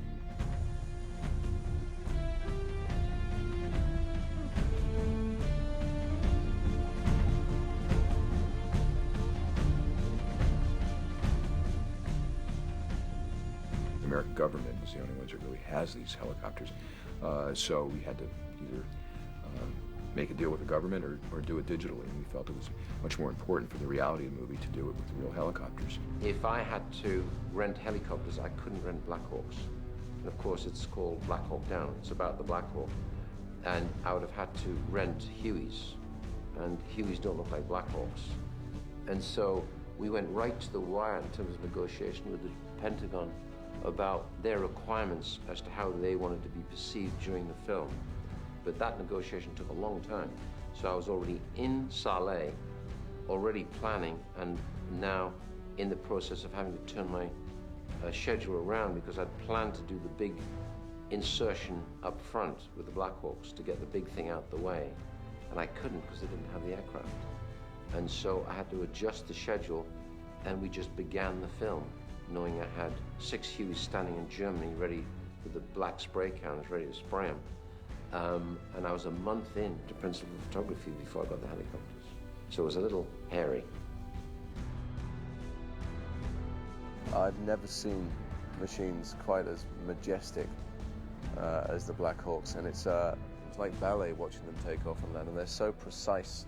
I can still remember the day when I was called on set and they said to me, right, you got to stand there, the little birds are going to take off in front of the Black Hawks, and I just stood there and I was like, my God, this is just unbelievable, staggering, you know, and you have a little giggle inside to yourself thinking this movie is going to be huge. I was laying on the ground and, I mean, like they had a Black Hawk hover like to within about, it felt like 10 feet in the ground, and I was just the downforce, and this, everything, the sand blasting up, crushing us, and Eversman's over me and kind of dealing with me, screaming at me. It's like, it's just insanity. I mean, it's like, and it's so much fun. You're like, this is what you do as a kid, man. We're running around with toy guns, and this is real. For me, it was like, it's like boys with toys on this movie. I'm like a 7-year-old in a grown-up's body, you know, because we've got helicopters, we've got guns. We've got unlimited amounts of bullets.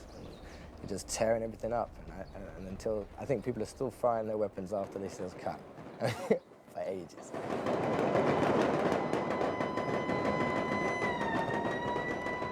You know, there's another level that maybe some of the other actors, I don't know how much the other actors will admit to this.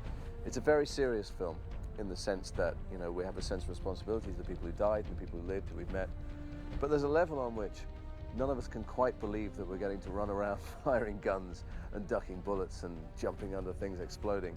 And what makes it all right, you know, that we're just kids in the playground, is that the soldiers, the real soldiers, say there's a level at which they enjoy it in exactly the same way.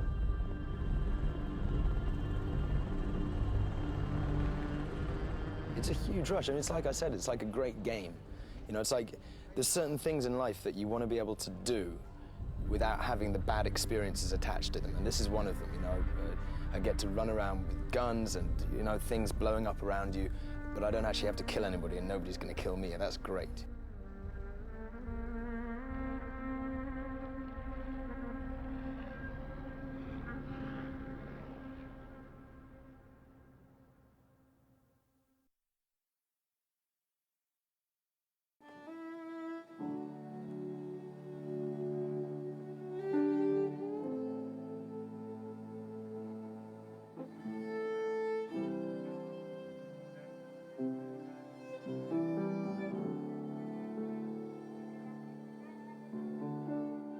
Ridley and I really only had 2 very short conversations about this movie. The first conversation Ridley and I had was, you know, how would we do this? What would the musical genre be? And I just kept thinking we should make it 2 tribes. There's basically the very polished, very precise, very technologically advanced American tribe, and that's one type of music, and, you know, the techno tribe. And the other side is the North African side, you know, and that would be, you know, more ethnic instruments, etc. But they would have equal power, equal strength, equal expression.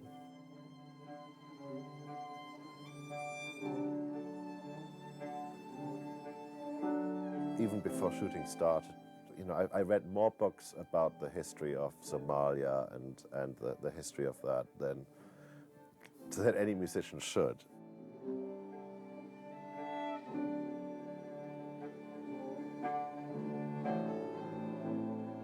This is what happened in this film. I was going to have 3 months, you know, the whole film, the whole schedule moved up. So I can either sit there and be terrified of it and write very carefully and just rely on every bit of knowledge I have and take all that craft and apply it and come up with a score which will absolutely work, or throw all that out and just go, you know, stare the fear in the eyes and just go for it.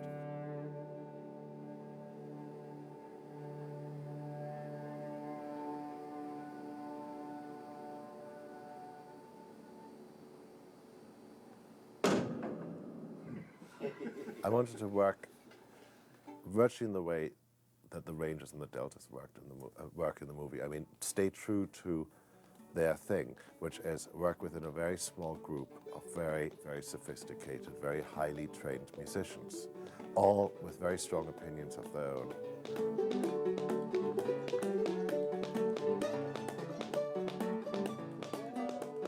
And that's pretty much why, we built the war room, and the way we've been going about this, there's some tunes I wrote, and then we go in and we just, fight it out amongst ourselves and be dangerous and be exposed about it and have things go wrong and have accidents and be right at the edge of everything.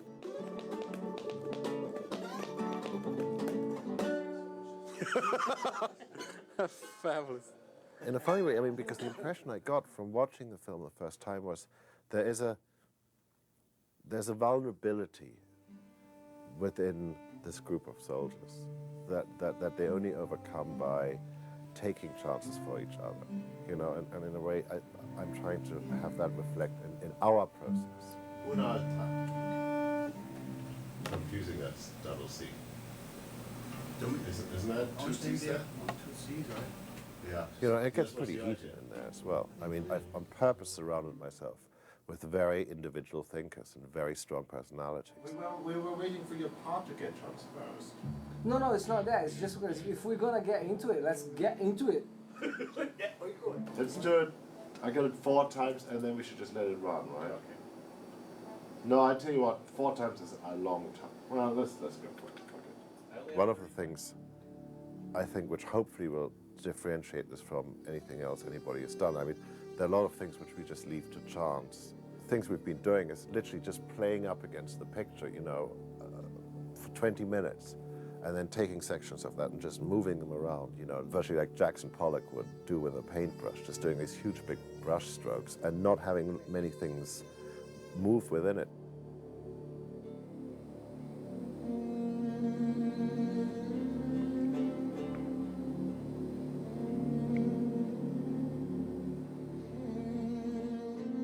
A lot of it is just, moments are just sort of grabbed. I mean, there's one tune which right now only exists on a handheld video camera because we were all playing and I'm going, somebody just somehow get it down because it's a good tune, and the feel is really good. So, all it exists on is a terrible microphone from a video camera, but it's definitely within the spirit, I think, of this movie.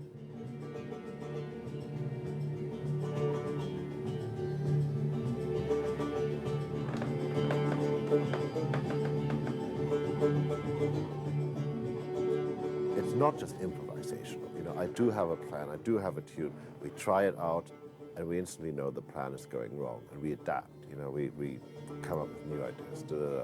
That's how we work. We go and sit there, watch through the reel, discuss it, discuss the work we have done. We've probably done better things since. We take the bad things out, put the new things in. The other thing which is unusual, usually you just score scene by scene by scene by scene. We're literally scoring the whole movie in one go, whereby, something over here will land up over, in a completely different reel, in a completely different scene. So I'm trying to keep that arc intact all the time.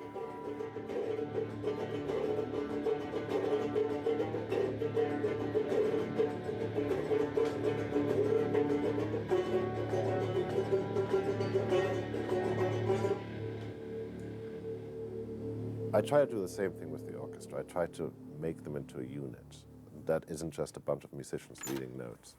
And so, with my friend Bruce Fowler, who used to play in Frank Zappa's band, and Frank was very good at just getting his musicians to do very precise but very dangerous things. So he taught the musicians these gestures, like this means play your highest note, this means play your lowest note, this means, slide, with different gradations. So we would do things literally with the orchestra where they would never know what was going to hit them next, but they had to watch. They had to watch us, stay eye contact.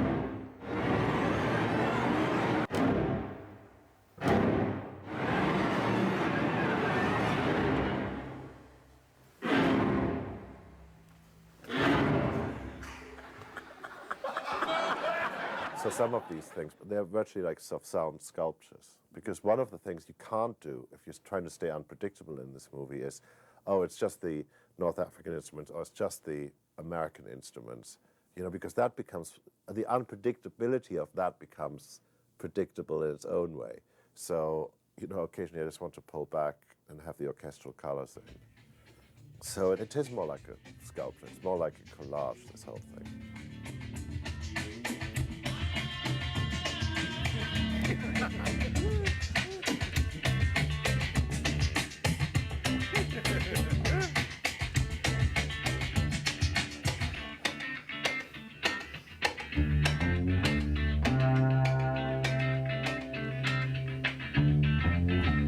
It's such a fragile beast, this film. It's driving me crazy, you know, because, I mean, just the opening, you know, just the opening scene as the first helicopter's moving across Somalia and you see the food distribution.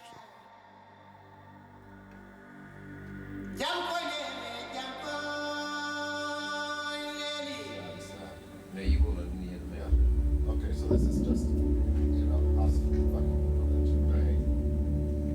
And all the percussion is going to be replaced by the players.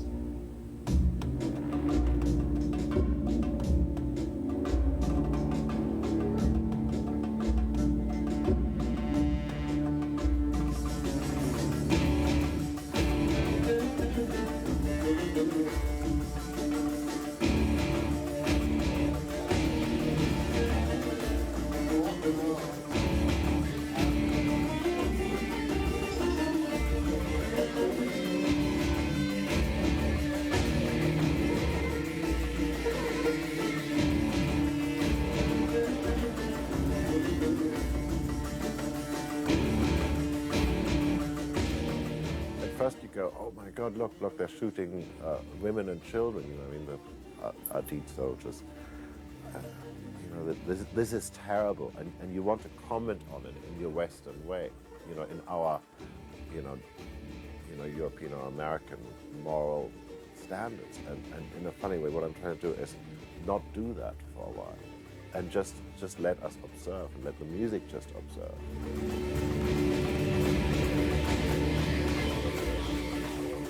If I start commenting on it too soon, nobody's going to start thinking in the audience. And it's not like we're trying to teach anybody a big lesson, etc. But leave room, acknowledge that an audience is an intelligent body of humans that are allowed to make up their own mind about things.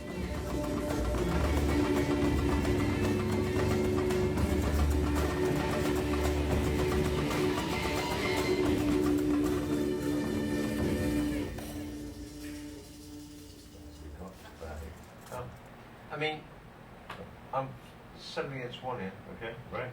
I'll say what I think. Please. Here we go. Ready? Yeah. I think the opening on a big screen is so big, right? Of the crowds and that it's kind of, if you like, kind of epic scale, right? Because the landscape and blah, blah, blah, blah. And I think I love the playing of the string instrument, but is that going to be the foremost instrument, or is it going to be subtext? I don't know. Because right now it's the foremost instrument, so it's small. I mean, listen, the playing of it is beautiful, but I find that what it does, it holds back the scale of the scene. Right. Is that fair? Absolutely. What he does great is he'll remind me of things. You know, he'll remind me of little bits of conversation we had, you know, so I can find my way again. Because right now I'm just, you know, I'm flailing about like crazy, sort of on purpose, trying to leave all reason behind. And what you need is the reasonable man to occasionally come in and say, you know, you're a bit off base here, you know, whatever. And so I'm using him. I'm using him very much as, you know, as the guy who steers the boat. And at the same time, you know, he lets me steer the boat until I shout for help. 7.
I'm hoping, I mean, God, I mean, I'm thinking of the record company that is going to release this. I'm hoping I'm not making a complete mess of it as well, because it's probably the most sort of out there, dangerous soundtrack I've ever done.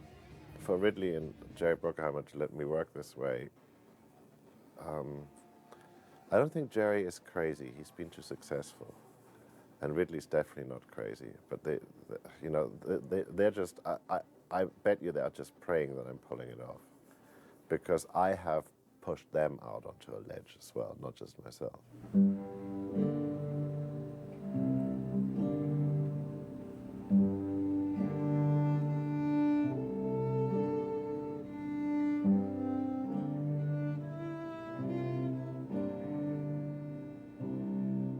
The main tune the main theme I wrote for this film is, one of the things I was trying to do is I was trying to make it so it was nearly ancient. It could be a Renaissance theme, it could be, it is that soldier, that boy that went to war, every few years, every generation.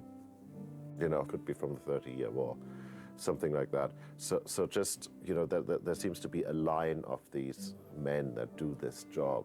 I was trying to give them that ancientness, the timelessness, and the simplicity of it as well. This is a job they go and do.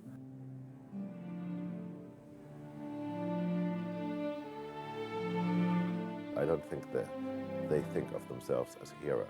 I don't think that this is a word that they would ever use to describe themselves. And so I'm trying to not do that, not use that word. So I'm just trying to let you observe.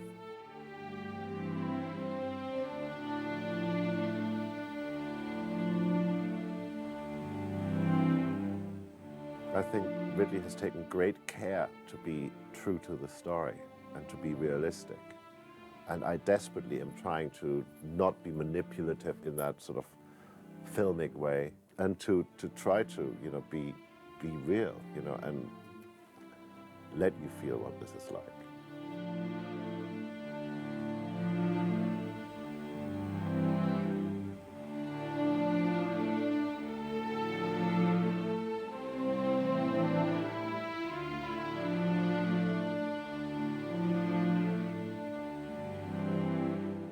The only way I know how to write this is by becoming, the movie with all its brutality and all its thing. And, I leave here at 6 in the morning, I go to sleep, I dream about it, and these are not pleasant dreams. Give me a sex comedy any day to do, I'd have more fun.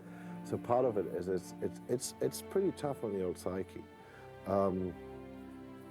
That there's a personal commitment you have to make.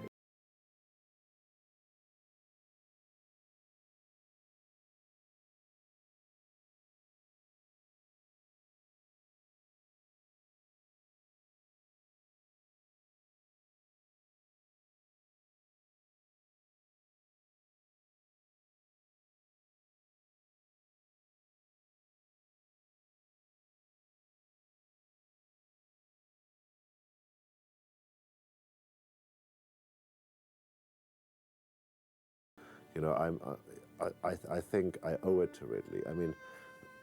I owe it to Ridley in a funny way to the real guys. If I can get that close to doing something that doesn't embarrass them, I think I'm doing pretty good.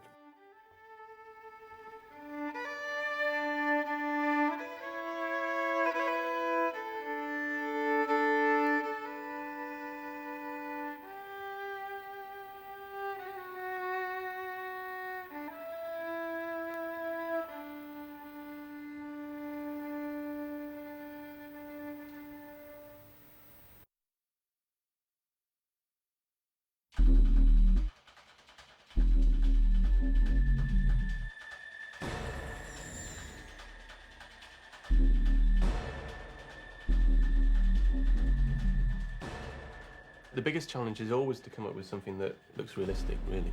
We're pushing the boundaries of what is acceptable on screen by... There's a very educated viewing public out there now. I think the more and more sophisticated effects get, the more the viewing public expect.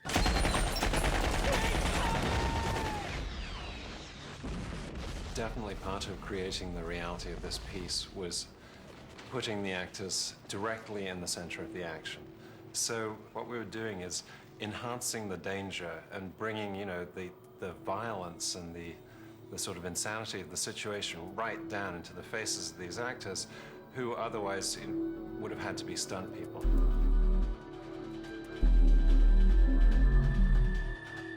We had to create very large screen CG effects that would have to stand up to great close-up scrutiny, because that was the feeling we wanted to convey. Is this very in-your-face sort of effect that is going to be really, that you almost feel it. We got a Black Hawk down, we got a Black Hawk down.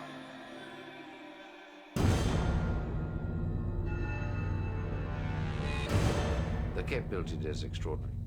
And I think in this instance it helped me, you know, tremendously. But I think there's also, you've got to make sure that everything the way you're designing it doesn't look larger than life. So when it starts to look larger than life, then you start to not believe it.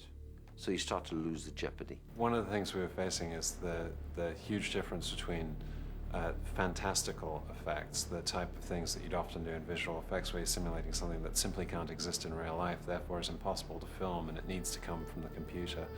And this idea of reality-based effects, things that were simply too dangerous or impractical to shoot at the time when production was going on, and then we're called upon to basically go in and edit reality and bring in the necessary storytelling points that they couldn't capture on the day. And I think the viewer is more harshly critical of reality effects than fantastical effects.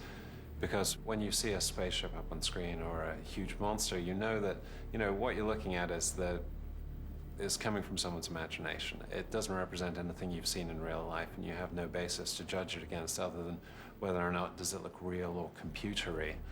But when you look at a reality-based effect, which is some very small manipulation of reality that you're not expecting to see, then the slightest thing that's off-kilter that cues the eye to the work being manipulated, I think instantly breaks the viewer's suspension of disbelief.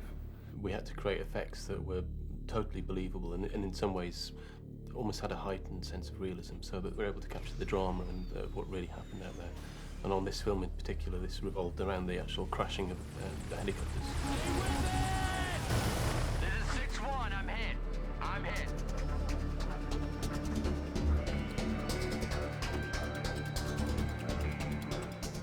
The original tack on approaching the crashing helicopter was based on more of an in-camera effect. And I think Neil, Cobbold and Ridley had discussed ways of creating this, perhaps before we'd been part of the conversation. So the tail was here. Where's Slav? Where's the tail goes there? If the camera was here, low, you'll have the whole tail pass over your head. John, bring the answer crash box here. His methodology, which has worked very well on several of the shots in the sequence, was to reconstruct a full-size Black Hawk helicopter and using a complicated wire rig which is suspended by an 80-foot crane, actually crash this full-size helicopter for real. Which, you know, if you can do something for real, then do it for real. I mean, I stand by that as well. If you can create something that looks realistic in camera, then that's fantastic. With the helicopter crash, it was using the same 160-ton crane, and then we're straining two wires over about 150 metres down to a point in the ground. And then we've got a lightweight helicopter that we suspend from the cables, and then we basically release it, and it comes down the wires, crashes through a fountain, and as it crashes through the fountain, we release it from the wires, hits the ground, and that's what gives us the impact of the crash.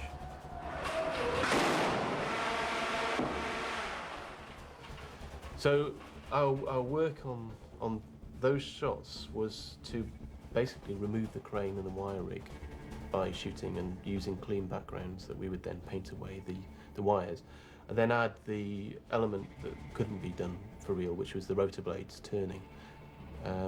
So those were always going to be done in CG. The biggest limitation with the setup, unfortunately, was that it couldn't spin, the helicopter couldn't spin, and as the edit developed after the practical effects had been shot, it became apparent that really the helicopter had to be spinning to work in sequence and in the continuity of the order of events, and this is really where we sort of reanimated a lot of those shots that perhaps were originally intended to be done using the full-size mock-up. To achieve all of this, basically, we produced a series of animatics for Pietro, whereby using background plates that I shot in Morocco, we put our CG helicopter into those background plates. So we had full-length takes of a crashing helicopter. These different camera views could then be edited together by Pietro in a sequence, so we could establish the sequence and the order of events and which camera views he wanted to use of the crashing helicopters. And at this point we were just using a simply shaded CG model. But that allowed us to determine the speed of the helicopter, the position, the distance it travelled through the shot, where it ultimately ended up and its size. Once we'd established all of that and the edit itself was locked on this sequence, we were then able to take it to the next stage, where we then start applying our highly detailed CG model.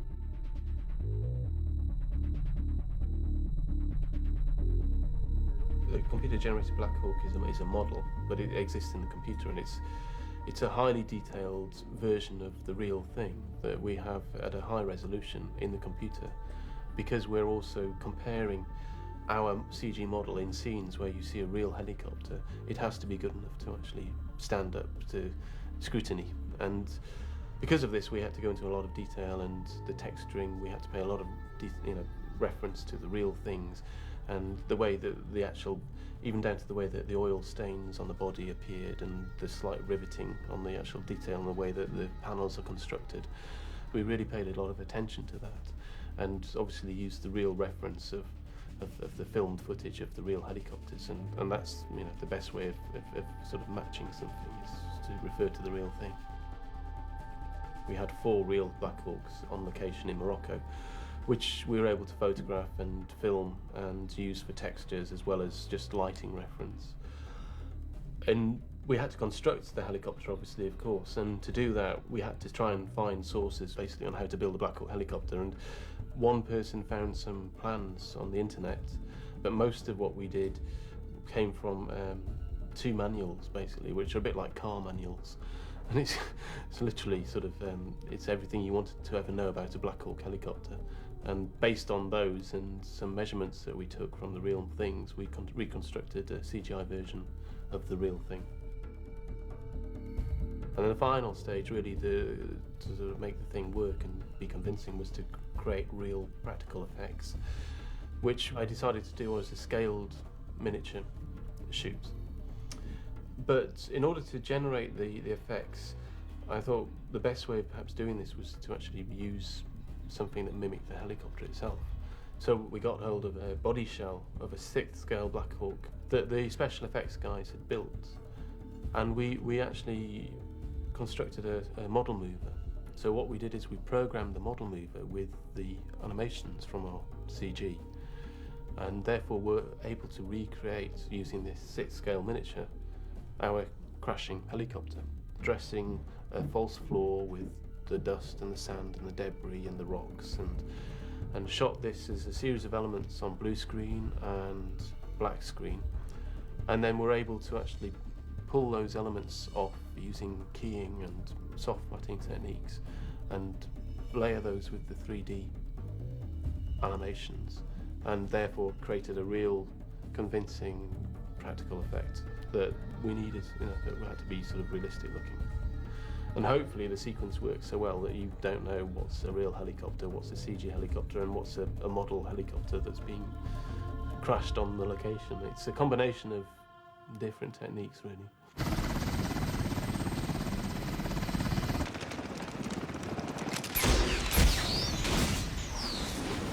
In the 2 sequences where Walcott and Durant, who are the 2 pilots of the 2 helicopters that go down, get hit, once they're hit in the tail rotor and lose control of their tail rotor, that they get sent into an uncontrollable spin, basically.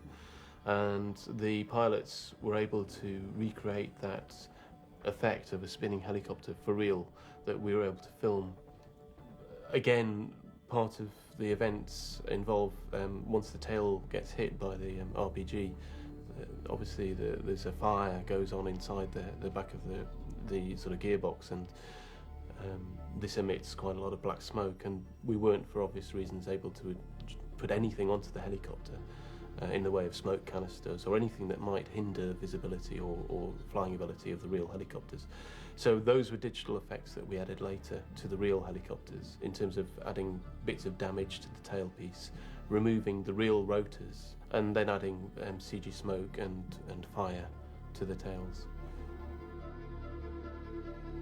One of the things we realized right away when we started animating the helicopters was that it was very easy to make a helicopter that looked like it was moving wrong. And we'd thought, since we hadn't done a lot of this sort of thing with CG helicopters before, that a helicopter would just basically fly around like a bug and anything you did would look correct. But once you actually get it up there on the screen and it looks like the real thing, its movement can very quickly cue the viewer to it being an artificial element. Helicopters basically hang from their propeller, and their movements are controlled by the shifting of weight beneath that swash plate, the central control mechanism. So it's important for us to duplicate that so that as a helicopter tipped forward, you'd see the various portions of the move that you were always seeing and really not paying much attention to with the real helicopters, as the blades go forward and then the body sort of tilts back to accommodate that. And each one of those things happens one after another in fairly quick succession. When you put them all together, they generate this very real sense of a helicopter flying around. And if you didn't do that, which is what we tried initially, what you got was this feeling of a toy. And especially when we were dealing with things in the distance, it didn't take much for them not to look real. So we found that by duplicating reality wherever possible, especially in the movements and the jointing system of the helicopter, we were able to get things that moved in a much more realistic manner.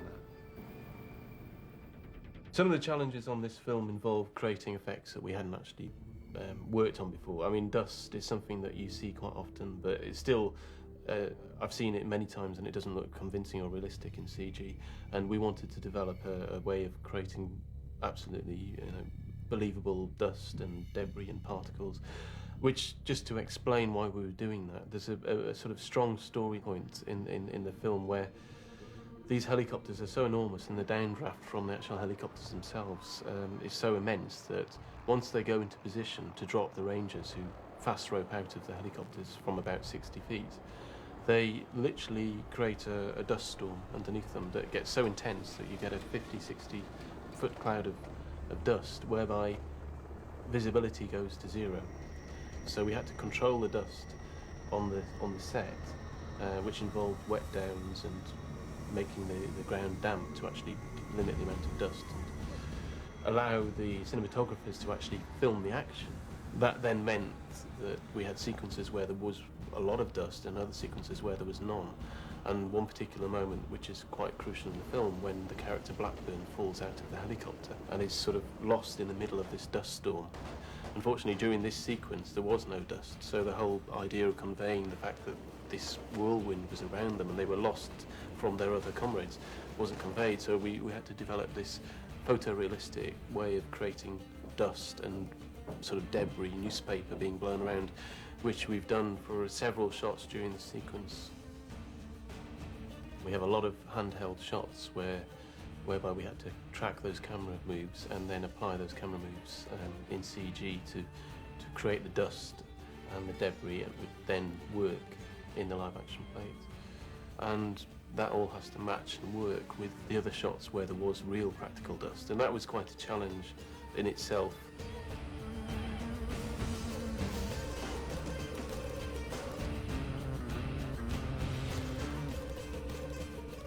The mill had tackled most of these shots, and we were given the unenviable task of duplicating the effect another company had done for one very big, wide, dramatic shot.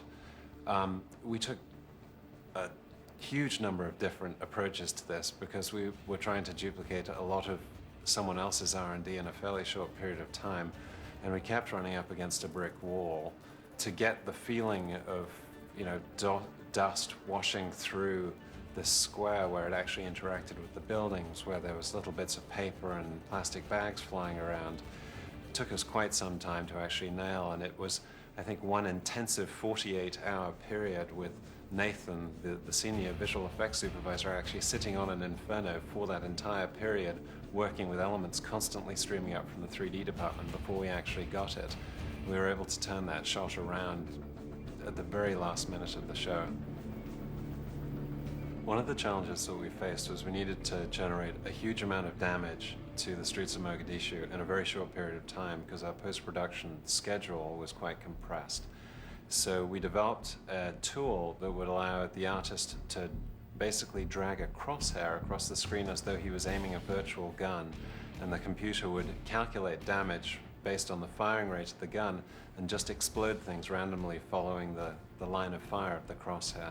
We used that to choreograph a lot of the action scenes. It involved a lot of bullets flying to and fro.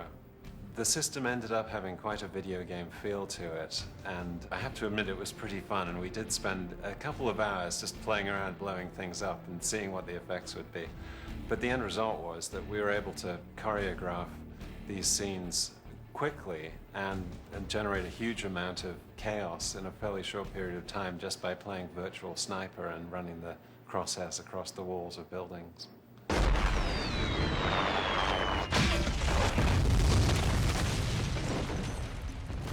Part of creating the reality of this piece was putting the actors directly in the center of the action. So you can take your featured performers, your Josh Hartnett's and Ewan McGregor's, who you probably don't want to blow walls right beside them so that they're sprayed with little chunks of concrete and flying metal and ricocheting bullets, and allowing us to drop them right there, you know, an inch away from a big CG explosion or effects that we shoot separately. In picking up elements, we did a day of element shooting where we shot hundreds of exploding concrete blocks and bullet hits and sparks and shell casings. We were able to take all of these separate elements and on the computer, you know, as different layers, stick them literally right on top of the actors with the plates that Ridley had shot over in Morocco.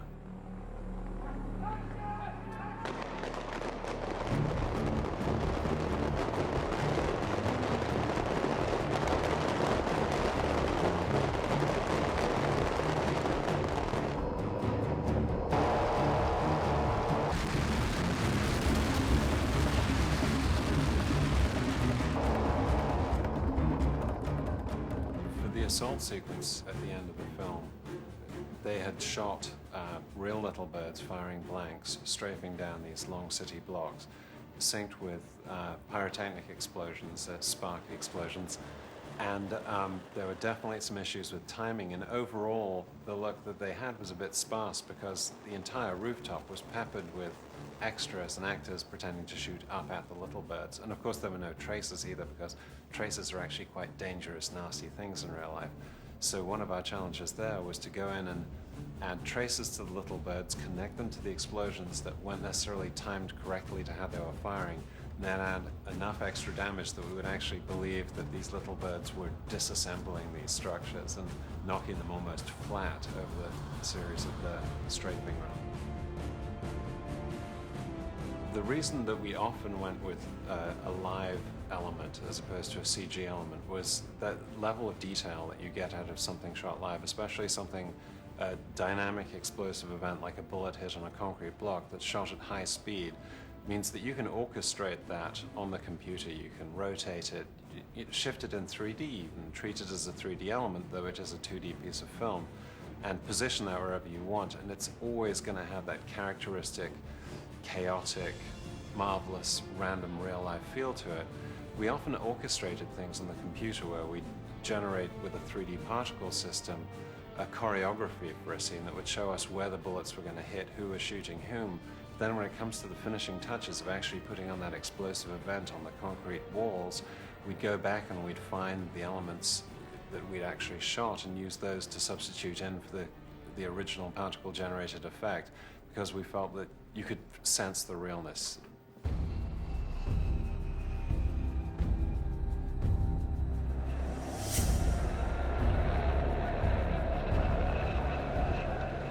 The largest crowds we had to generate were for the opening scenes at the grain distribution point. They had about 1,000 to 2,000 real extras on set, and we've probably added another 5,000 or 6,000. To create digital people, we have to start with movement, and to create the movement we use a system called motion capture, and that involved us recording and capturing the movement of people walking, running, jogging, sort of ambling, strolling, various different movements that we would need to apply to our CG characters. So once we've established what the movements they're going to be performing and where they're going to be, we then have to sort of put the CG character in there, and that person has to be photographically real looking person. And we do that by using texture maps that we generate from real people. So we photograph the real Somali extras, and then we literally stick them onto our CG characters. So we probably build 20 or 30 different body types. We then scale the body type, so we have variation in scale and size. We vary the walk cycles, the speed they're walking. And we also then use the basic costumes and colour correct them, so we can generate thousands of extras. So out of 20 or 30 extras, we create thousands basically, and the variation gives you the believability. I think one of the most interesting challenges of what we do is a lot of my job is something that pretty much anyone can do. You look at the computer screen, you stand behind the artists that are doing this work, and you look at the screen and you say, that doesn't look right. Now, anybody can do that because it's something that just looks wrong. The trick is knowing how to fix that, and so much of this actually lies on the shoulders of the artists. But that's the interesting challenge of visual effects, is everybody can see a bad visual effect. The second it comes up on screen, there's no way to hide it. The reason it's bad is because it stands out. Once you do your work perfectly, then it disappears into the background and nobody sees it. Especially on a film like this, where our work involves not creating something that wasn't there in the first place, but enhancing something that already was. Ultimately, it's not a film where you go and say, oh, look at the effects on that film. It's ultimately a film where you go and you come out saying, wow, I've seen a great film. And it's only afterwards you start thinking, well, there must have been some effects in there because, you know, that helicopter really did crash and those people did get thrown out and there was a guy there, you know, seemed to be thrown to the ground.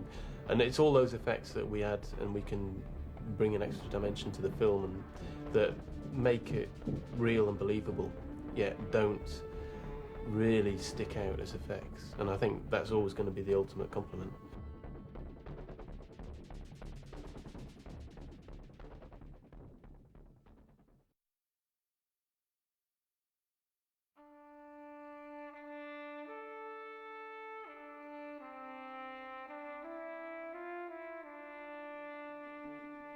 October 3rd, 1993 was certainly a monumental day in my life. In fact, I don't think there's been another event that has come anywhere close on the emotional side of the scale that would even begin to touch what happened to me and the other guys from Task Force Ranger in Somalia.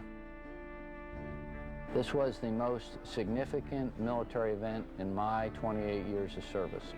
It was the most significant military operation possibly that this nation has experienced since Vietnam. This is the largest single fight since the Tet Offensive, ground combat. I mean, this had everything that soldiers could be called upon to do in here.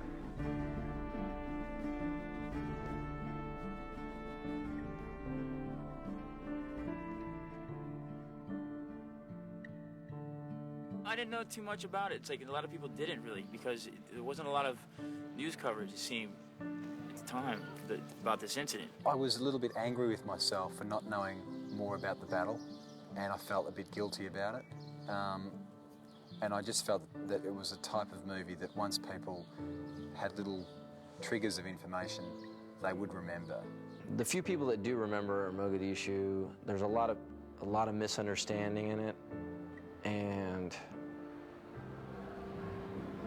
really, I don't think there's a lot of people that don't know what happened over there or have no clue. I think the only vision that's ingrained in anybody's head to get them to remember a period of time was to say that, do you remember the time that they were dragging an American body around the street?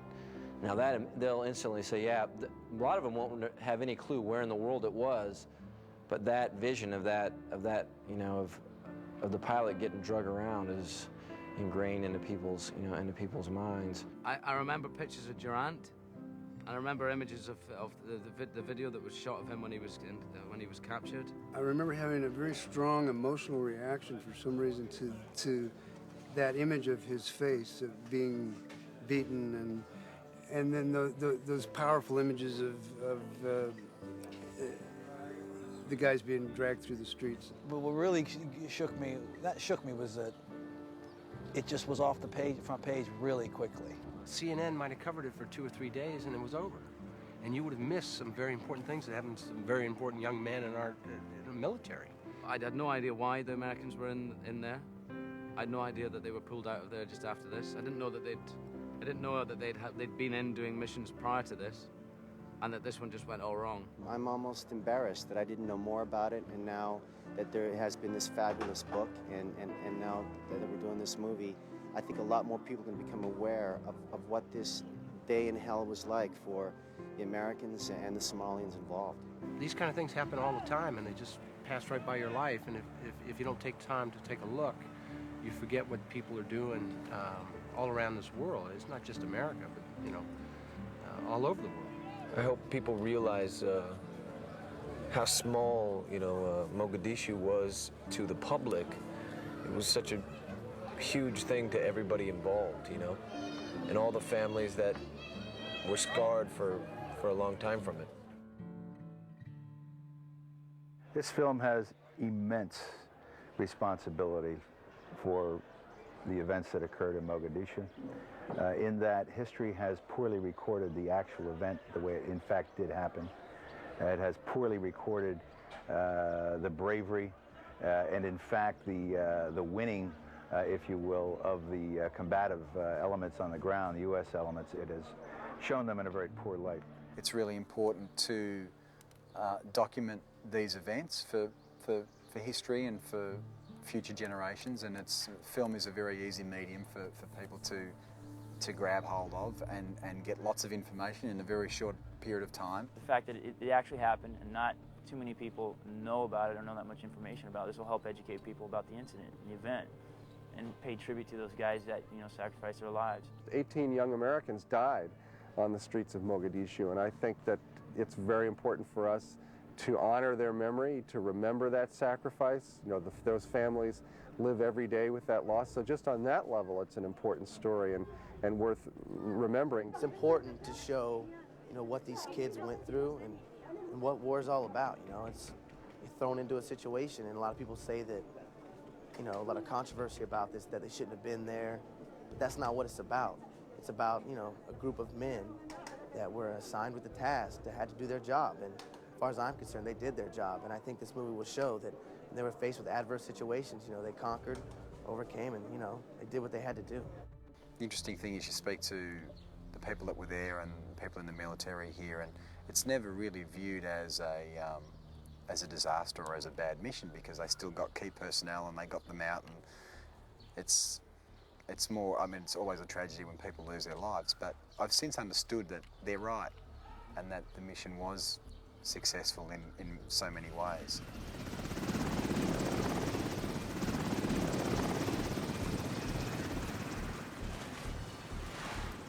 Uniform 6-4, ready for extraction. Over. Roger that. There's the call. Let's move out! Let's move out! This was, in fact, a successful mission from a military perspective, a tactical perspective. We had a job to go get 2 of ID's top lieutenants and any of their bodyguards who may have happened to have been around that day. And that's exactly what we did. Now, obviously it didn't go according to plan. We certainly didn't plan on losing 18 of our comrades. But anytime you go into a gunfight, you know that there's a risk that someone could certainly get wounded or killed. What I learned first and foremost, so it's probably the hardest thing for me as a young soldier, is that when we send American forces, the reality is that in combat, armed conflict, soldiers, good, well-trained young men are going to die at the hands of a inferior enemy. That is reality.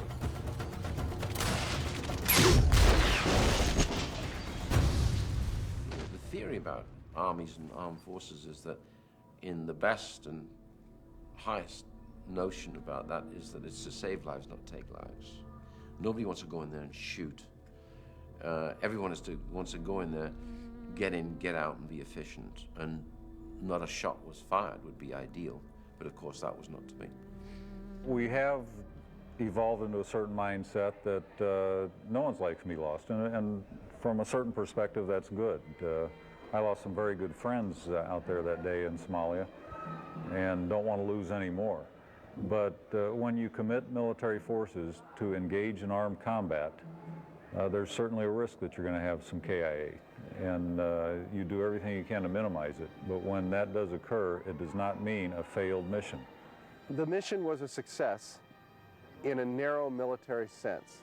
You know, they set out that day to capture these two men, and they accomplished their mission. It was a failure in that they obviously accomplished the mission at a far, far greater cost than they had ever imagined. And in a sense, they won the battle but lost the war, in that the war was to try to make a better country out of Somalia, to try and enable the warring factions in Somalia to get together and form a coalition government. And it was thought that by removing Mohammed Farah Aidid's organization, they would enable that to happen. I wish there was a way to work it out that you could go and you could make things better. But unfortunately, in a lot of these places, and in a lot of the world, you know, fights have been going on for too long.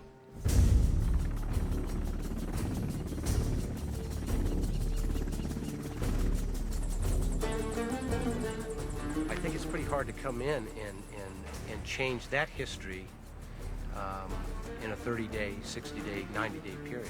That's been going on for thousands of years.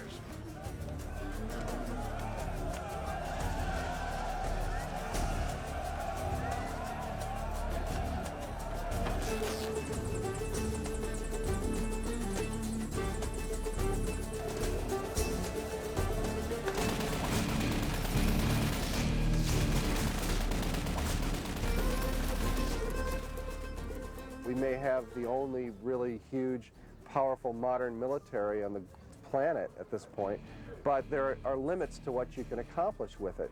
And it's also a very blunt instrument. I mean, you can't do subtle things with your military force. There are some things that they can do extremely well, but trying to nudge a political impasse in a small country like Somalia, trying to make Jeffersonian democracy flourish where it has nothing to do with that culture or history, is a task that is certainly well beyond the capability of even our American military. So I think we went through a period in our country where we believed that because we have this tremendous power, that we could remake the world in an image that we all think is correct. But the truth is that the world is a much more dangerous and stubborn place than any of us imagine. But when this battle happened and there was so much loss of American life, the American Congress and the President lost their stomach, really, for the mission. So even though technically it was successful, it very certainly was, in a larger sense, a very big failure.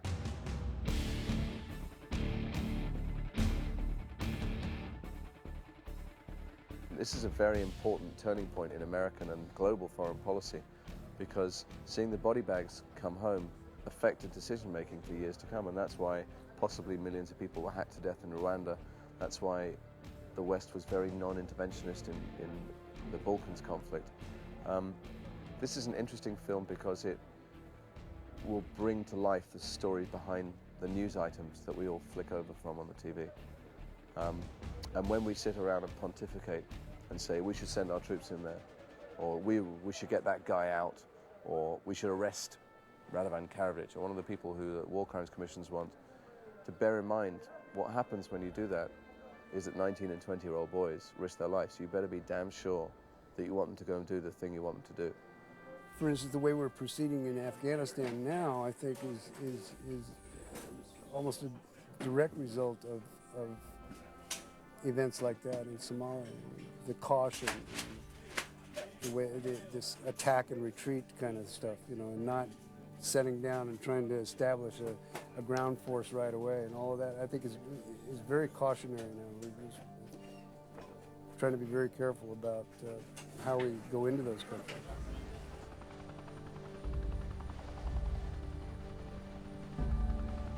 I do believe that there is a lesson to be learned, and I hope that folks will come away from this movie and realize not, oh, that's so terrible, we should never use the military. They ought to come away saying, that's a damn brave bunch of men that we have out here. And I'm very happy that we've got people like that serving our country. I want them to walk out of the cinema feeling as though they were in the Humvee with us. They were in the Alamo with us. They were in that Target building with us. I really do think they'll come out of the film feeling as though they've been through the battle with the soldiers, with the actors. I think it's going to bring home to Americans just what these guys have to endure and how heroic they all are. And we need people like this to help us stay free. We have a lot of American soldiers there who were in Somalia and who did a hell of a job. And it went unnoticed in a way. And I hope that people will kind of give the guys credit and because what they did there was truly amazing. I mean, we don't ask for thanks. You know, I joined the military to serve my country. I don't need a pat on the back for it. But for people to realize there are real humans behind this machine that provides freedom to this country, you know what I mean, and tries to help out the world, and sometimes things go wrong, but at least we're trying to do the right thing out there, I believe. It's the femoral artery, but I can't see it, which means that it's retracted up into the pelvis, which means that I have to find it and clamp it. The only way to stop the bleeding, I got no more IVs, so I'm gonna need you to assist. I hope they realize what these guys went through, and they, you know, it's a true story, and when they see it, they're gonna say, my God, they actually went through that and got out. And for them to know that there are guys out there doing this in places around the world that half the time they don't even know about, and, you know, to do them respect. So I think that a lot of people forget actually how horrific war is. They forget how it affects people's lives, and for a lot of people it's something they see on CNN, and it's not real. A lot of war movies have, you know, glorified battle in general. From my experience, there's nothing glorious about combat and about war and about battle. It's as I said before, it's terrifying and it's horrible. This movie is just absolutely brutal. It's not, there's no sentiment. It's you see a bunch of young guys, poor guys, and you know, guys like myself, you know, mid-30s, get their asses shot off. It's a really horrific situation, and what you can't help but sympathize with the people that find themselves stuck in the middle of it, namely these American soldiers. But I don't think that the film takes a strongly pro-American line. Obviously, you're with the American soldiers for the majority of the film, but it's not a gung-ho presentation as far as I can tell. I actually think that would be as insulting to the men that were there and the families of the men that died there as anything else. For me, it's not so much about the bravery of the American troops or the injustice of the Somalians. For me, war is wrong, and that is the basis for me, with which I hope people take away from this film. You know, I just hope they see it as an anti-war film. I think any war film is an anti-war film, really, and particularly in this instance. Well, as I've matured, whatever, and I think as maybe the country's matured, we know that war is truly ugly and horrible. War is shit, you know? We should always try and avoid it. So I think if you make films that are graphically violent and realistic about it, and you see what the horror of people being blown up or losing limbs and things like that, although it's shocking to see, it's much better than a kind of goody-baddy war film where the good guys win at the end, and you know you're unaware of the people who are dying or maimed. It's very easy to say war is futile, don't do it. But I think what's unique about this is that war is futile, but sometimes it's also unavoidable, and we're also going to have to keep continuing this sort of thing. And that's the understanding I get now after the level of research and the level of exposure I've had to the military. I'm more accepting of that now than I was before. Before, it was just part A, it was just war is futile. But now I have more understanding as to war is futile, but you know, it also at times is unavoidable, and we have to want to keep doing the right thing by our fellow man, and that unfortunately is going to mean that there are going to be many more battles.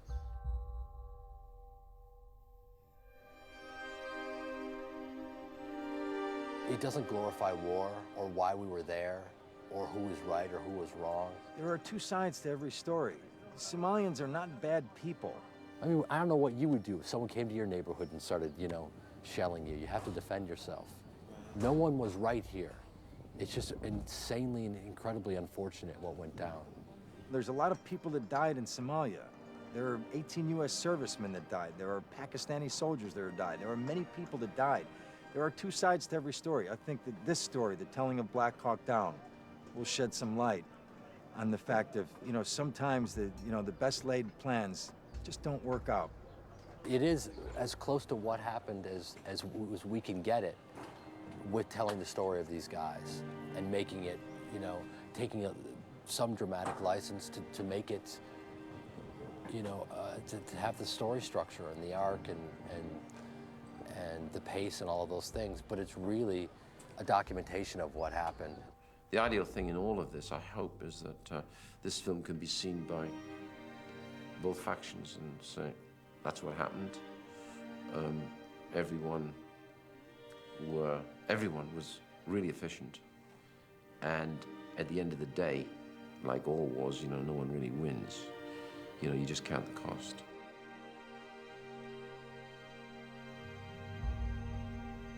You know, my feeling is I want to be a part of telling this story. I want to be a piece of the puzzle that tells Black Hawk Down. And that's why I'm here and happy to be here. I'm very proud to be able to show America, well, the things they can't see, and to hopefully be able to illustrate the type of men these guys are. I'm extremely honored to be associated with the Rangers and to go through the little bit of training that I did. That's a very special thing for me, and I hope that one day I'll be walking down the street and an ex-Ranger will come up to me and go, thank you, you know, you've done us proud. What's really important to me and maybe to a few of the other actors is how the families are going to respond to this film.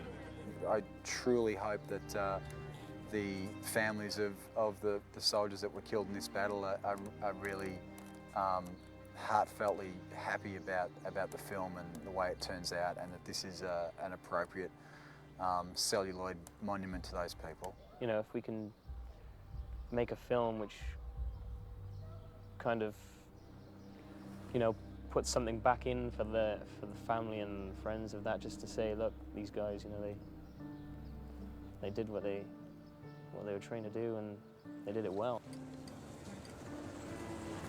When I go home, people ask me, hey, Hoot, why do you do it, man? Why? You some kind of war junkie? I won't say a goddamn word. Why? They won't understand. They won't understand why we do it. They won't understand it's about the men next to you. And that's it. That's all it is. On a personal level, I think the value of this movie is it's a chance to show the American population a side of their military that they never get to see in special operations, and a part of the military of where common valor is a common virtue among the young Americans that are serving every day out in the United States Armed Forces, not just within Special Operations Command and not just on October 3rd, 1993. That valor exists today in our guys, and it's important that we show that. And also it's important that an event as significant as that was to so many people, so many families touched by that, that we don't forget that, and that people need to be reminded of that, that as heroic as many generations in this country have been, they still have those people serving every day in the military, and we're still out there doing it for them. If the people of the United States can get an appreciation for their armed forces and say, my gosh, we have some good people that are courageous, that are willing to lay their lives out so that maintain, you know, the way our life goes here. I'll feel good about that. And we're one of you. We're your sons and daughters and brothers and neighbors. And I just want American people to have a good appreciation for their military forces. What I would hope that every viewer of this movie would take away from the movie is an understanding that they didn't have when they walked in that theater about what the United States military does, the extremes and the sacrifices that these soldiers are willing voluntarily to offer up any day of the week in pursuit of our nation's goals. And what I want this country to know, and anybody that views this to know, is to have an understanding of the heroism, the dedication, the professionalism, the quiet professionalism that is out there in the United States military today. And even though most people probably won't remember a lot about this particular mission from 8 or so years ago, they will come out of that and say, look at the dedication and the sacrifices and the professionalism, the heroism that these soldiers today exhibited and are willing to do whenever called upon by their nation. For obvious reasons, it's important to me that the tale get told accurately and realistically, and we don't miss the fact that that was not a failed mission. It was not a debacle. It was some damn good soldiers went in and did something that I'm not sure any other military force on the planet could do against those odds. Without sounding ridiculously brave as it is to be 8 years later, I would tell you that I would go back, as I'm sure all the other Rangers would, and perform that same mission with the same group of men and the same chain of command on the same setting again. You know, that's how good that task force was. Like I said, you know, the valuable lesson for me is that, unfortunately, and as elementary a lesson as that sounds, you know, good men are going to die in combat. But our mission was a success, without a doubt. I will go to my grave telling everybody that wants to listen, that mission on October 3rd was a success.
The pure